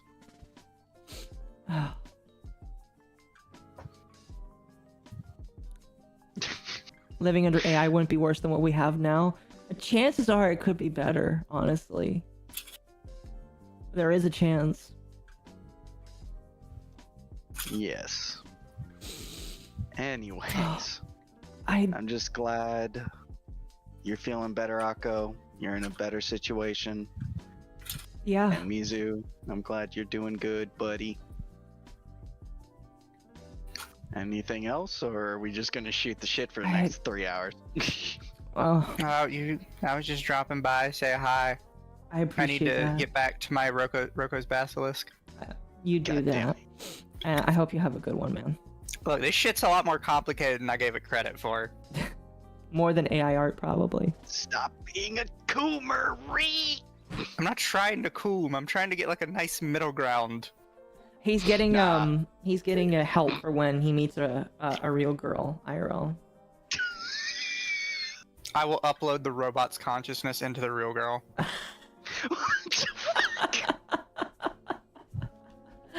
Oh, I'm just now imagining that scene from Rick and Morty where the car had like just shoved some tech shit into the chick's brain. I remember that. That was kind of rough. Yeah. mhm. Well, look, you guys have fun. Enjoy shooting the shit. Thanks Of for coming on, course. man. I appreciate it. We'll have to get Akko back to play more MommaOcco at some point. I would love Fuck to. yes. I would love But to. night, guys. You guys have fun. You too. You got like a big donation a minute ago, didn't you? Or is that a little while ago? That was a little while ago. Yeah. Oh, They didn't even say anything. You gotta remember to say something, I chat. did. Oh wait, they did. No, No, I mean, they chat didn't. has to say something. That's fair. That's fair. Chat, you gotta pays it so they can says it. Exactly. Chat. As long After, as it doesn't have a racial slur in it. yeah, chat after like $10, legitimately, as long as it's not racially insensitive, I could probably say whatever you want. You see, you say that now, and then someone's going to ask you to do some weird This is true. freaking thing to read, so This that is way true. they can clip it and then beat off to it later. This is Mizu true. is making a build-a-hoe. Build a Oh. Oh. Look, chat, so far, despite everything, these robots have been nicer to me than every previous girlfriend I've had, so I think we're looking up. What the Damn. fuck? Jesus. At least this one won't cheat on me. Oh man. Fucking whores. How would you feel? Okay, I gotta ask. How would you feel? You come home, hard day work, and then you see, let's say for some reason out of nowhere, you had 2 robots, and then they're just going at it without you, and then they say, "Sorry, he's a better man than you." I mean, that's why I keep a gun in the house. Fair enough. Oh fuck. Mm. At that point, they don't have rights, so like we're in a nice space for me to take my rage out. Yeah. Is that more on your choice of women? No, I believe all women are whores. That's why the only woman allowed on the podcast is the woman-hating woman. Jesus Oh, Christ. very true. Anyways, good night, all. We will see you all later. Good night. I will probably Later. stream tomorrow, assuming I am not cooming. He's gonna be cooming. Oh fuck. I Thank thought you you for that. needed that. Thank you for that. I appreciate that. Chat, let me get to your. Some of you sent me things. Festiva, thank you for the 5. Happy ending achieved. I bid you a wonderful night. Thank you. And Lazy Viking for 100 SEK. I was sad for a while, but now I'm smiling. Yeah. That You and was the me. plan. You and me both, buddy. Like, again, yeah, I fucked up. I know some people were thinking that I was just going to blame all of this on Paco. And like, there is a lot of this that I believe would have been different if he wasn't here in my life. Like, he's no longer in my life now. But yeah, I take responsibility for the shittiness that has happened and move forward being a less shitty person.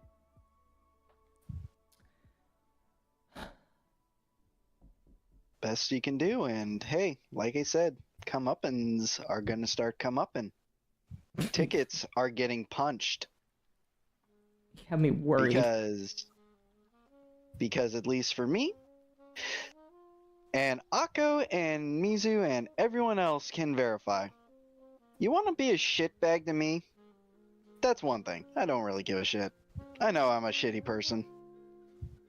You go after innocent people like Akko here? Yeah, you are gonna find yourself kissing the concrete real quick. I may not have a YouTube channel because, again, I like to actually focus on the talents and help them. But, piss me off, and I'm going to show you what the Kumite really was. I love Bull. Yeah, like I said, Bull is a very verbose person, but he's had more results in way less time than Paco has had in the 4 years that I've worked with him.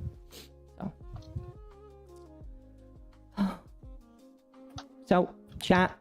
Moving forward, I believe I will probably stream tomorrow. I owe people a member stream. I'm about 12 days late on that, so I will probably be doing a member stream tomorrow. I am moving forward going to be doing some different things as well. And one of those things is going to be so one of the things that I've always kind of wanted to do, don't forget our stream. Oh, that's right. Never mind. I'm doing Nightwave. Nightwave. Nightwave? Yeah. Oh, Warframe? No. Me and Temp's little podcast that we do is kind of just to talk about pop culture. Oh, okay. Yeah. It's kind of it's him and me thing that we've tried to do for a while.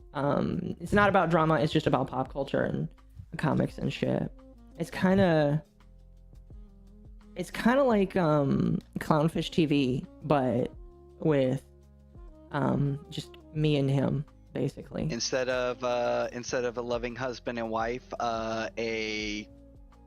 I guess not brain damaged dog and a brain damaged Akko. Exactly.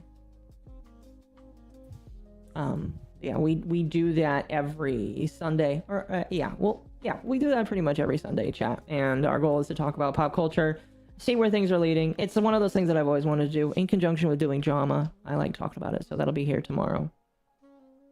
And then moving forward, I have content I want to make. The videos that I've been making the last couple of months have been me trying to figure out where I want to stand with content, but I think I finally know where I want to go. I've told Bull the kind of videos I want to make.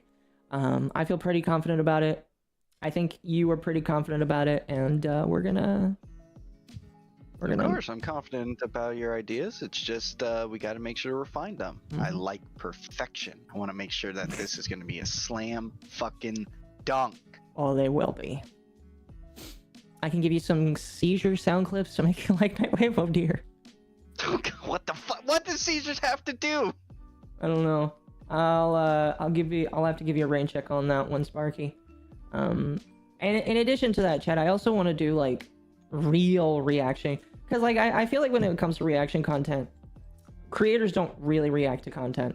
They just sit there, they Hassan it up and just watch the screen and all that kind of shit. That's not what I want to do.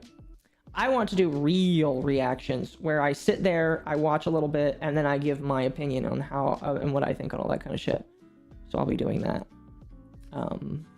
People have been suggesting stuff on my channel for a while, and I told them to continue doing that because I will be working on that. So if you want to suggest something that you want my opinion on, not like just like videos of cats and dogs and shit like that, but like real videos, you know, kind of like my brain is starting to go. It's getting late. Kind of like Asmongold. If you want me to like sit down and give you my opinion, real reactions, join the server and continue to suggest fun things. As Son Piker mentioned, Sam has been alerted. Oh no. I was gonna say, just please chat, please. No dolphin porn. Time to become Chud. No, we're not gonna become Chud Logic, because becoming Chud Logic means that we hate lollies, and we don't hate lollies. Lollies are to be protected. He's British. His opinion is irrelevant. This is true. This is true.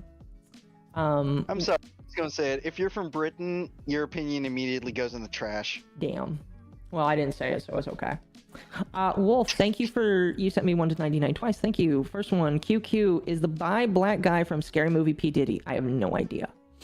And then for the other 199, sorry, I meant, is he secretly acting as Diddy? Oh.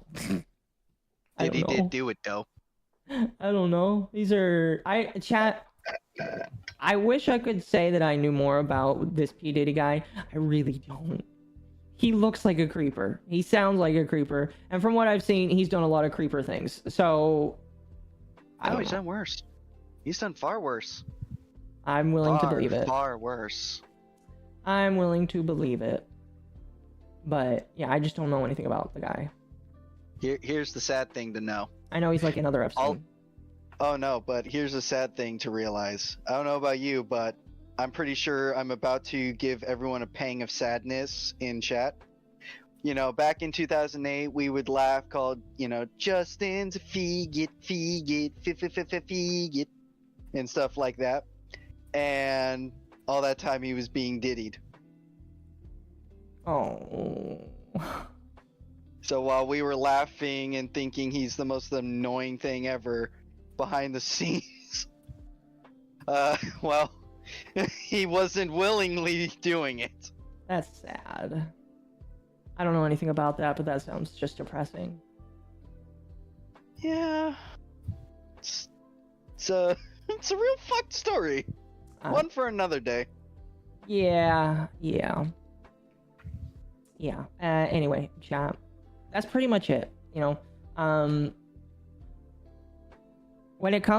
just talking about like going back to normal, I like for the most part, you're gonna have your normal Akko, basically. You're not gonna have one that's like barely awake, barely able to function. But you're gonna have an Akko that is like actually moving forward, trying to be a better person, and actively just trying to do. You know, I've been avoiding kind of like trying to find a partner up to this point because I just so deep in debt that I didn't feel like I was qualified enough, even though my mom told me for years that like she survived bankruptcy with 3 kids, but you know, it's whatever. So I'm gonna try and be more outgoing and see what happens, you know. I was gonna say, I'm not marrying you, sorry. No, I'm not interested in you, I'm sorry. I don't think our beliefs would clash very well. I'm a bull, they're an octopus. The math just doesn't math right. Exactly. Now kiss. No. No. Mizu, come in here and kiss the octopus. Now, chat. Is Lumi still streaming? I know that she's probably... So. Yeah, she is. Let's go. Alright. Y'all fuckers are gonna go raid Lumi, and you are bombarding her with the love she fucking deserves. You hear me? I want to see I love Loomies in the chat. I want that entire chat, wall to wall. Yes. And chat, I will be back tomorrow. But until then, I'm gonna get some fucking sleep. Because I need it. You guys have a good one. I'll see you then. Bye.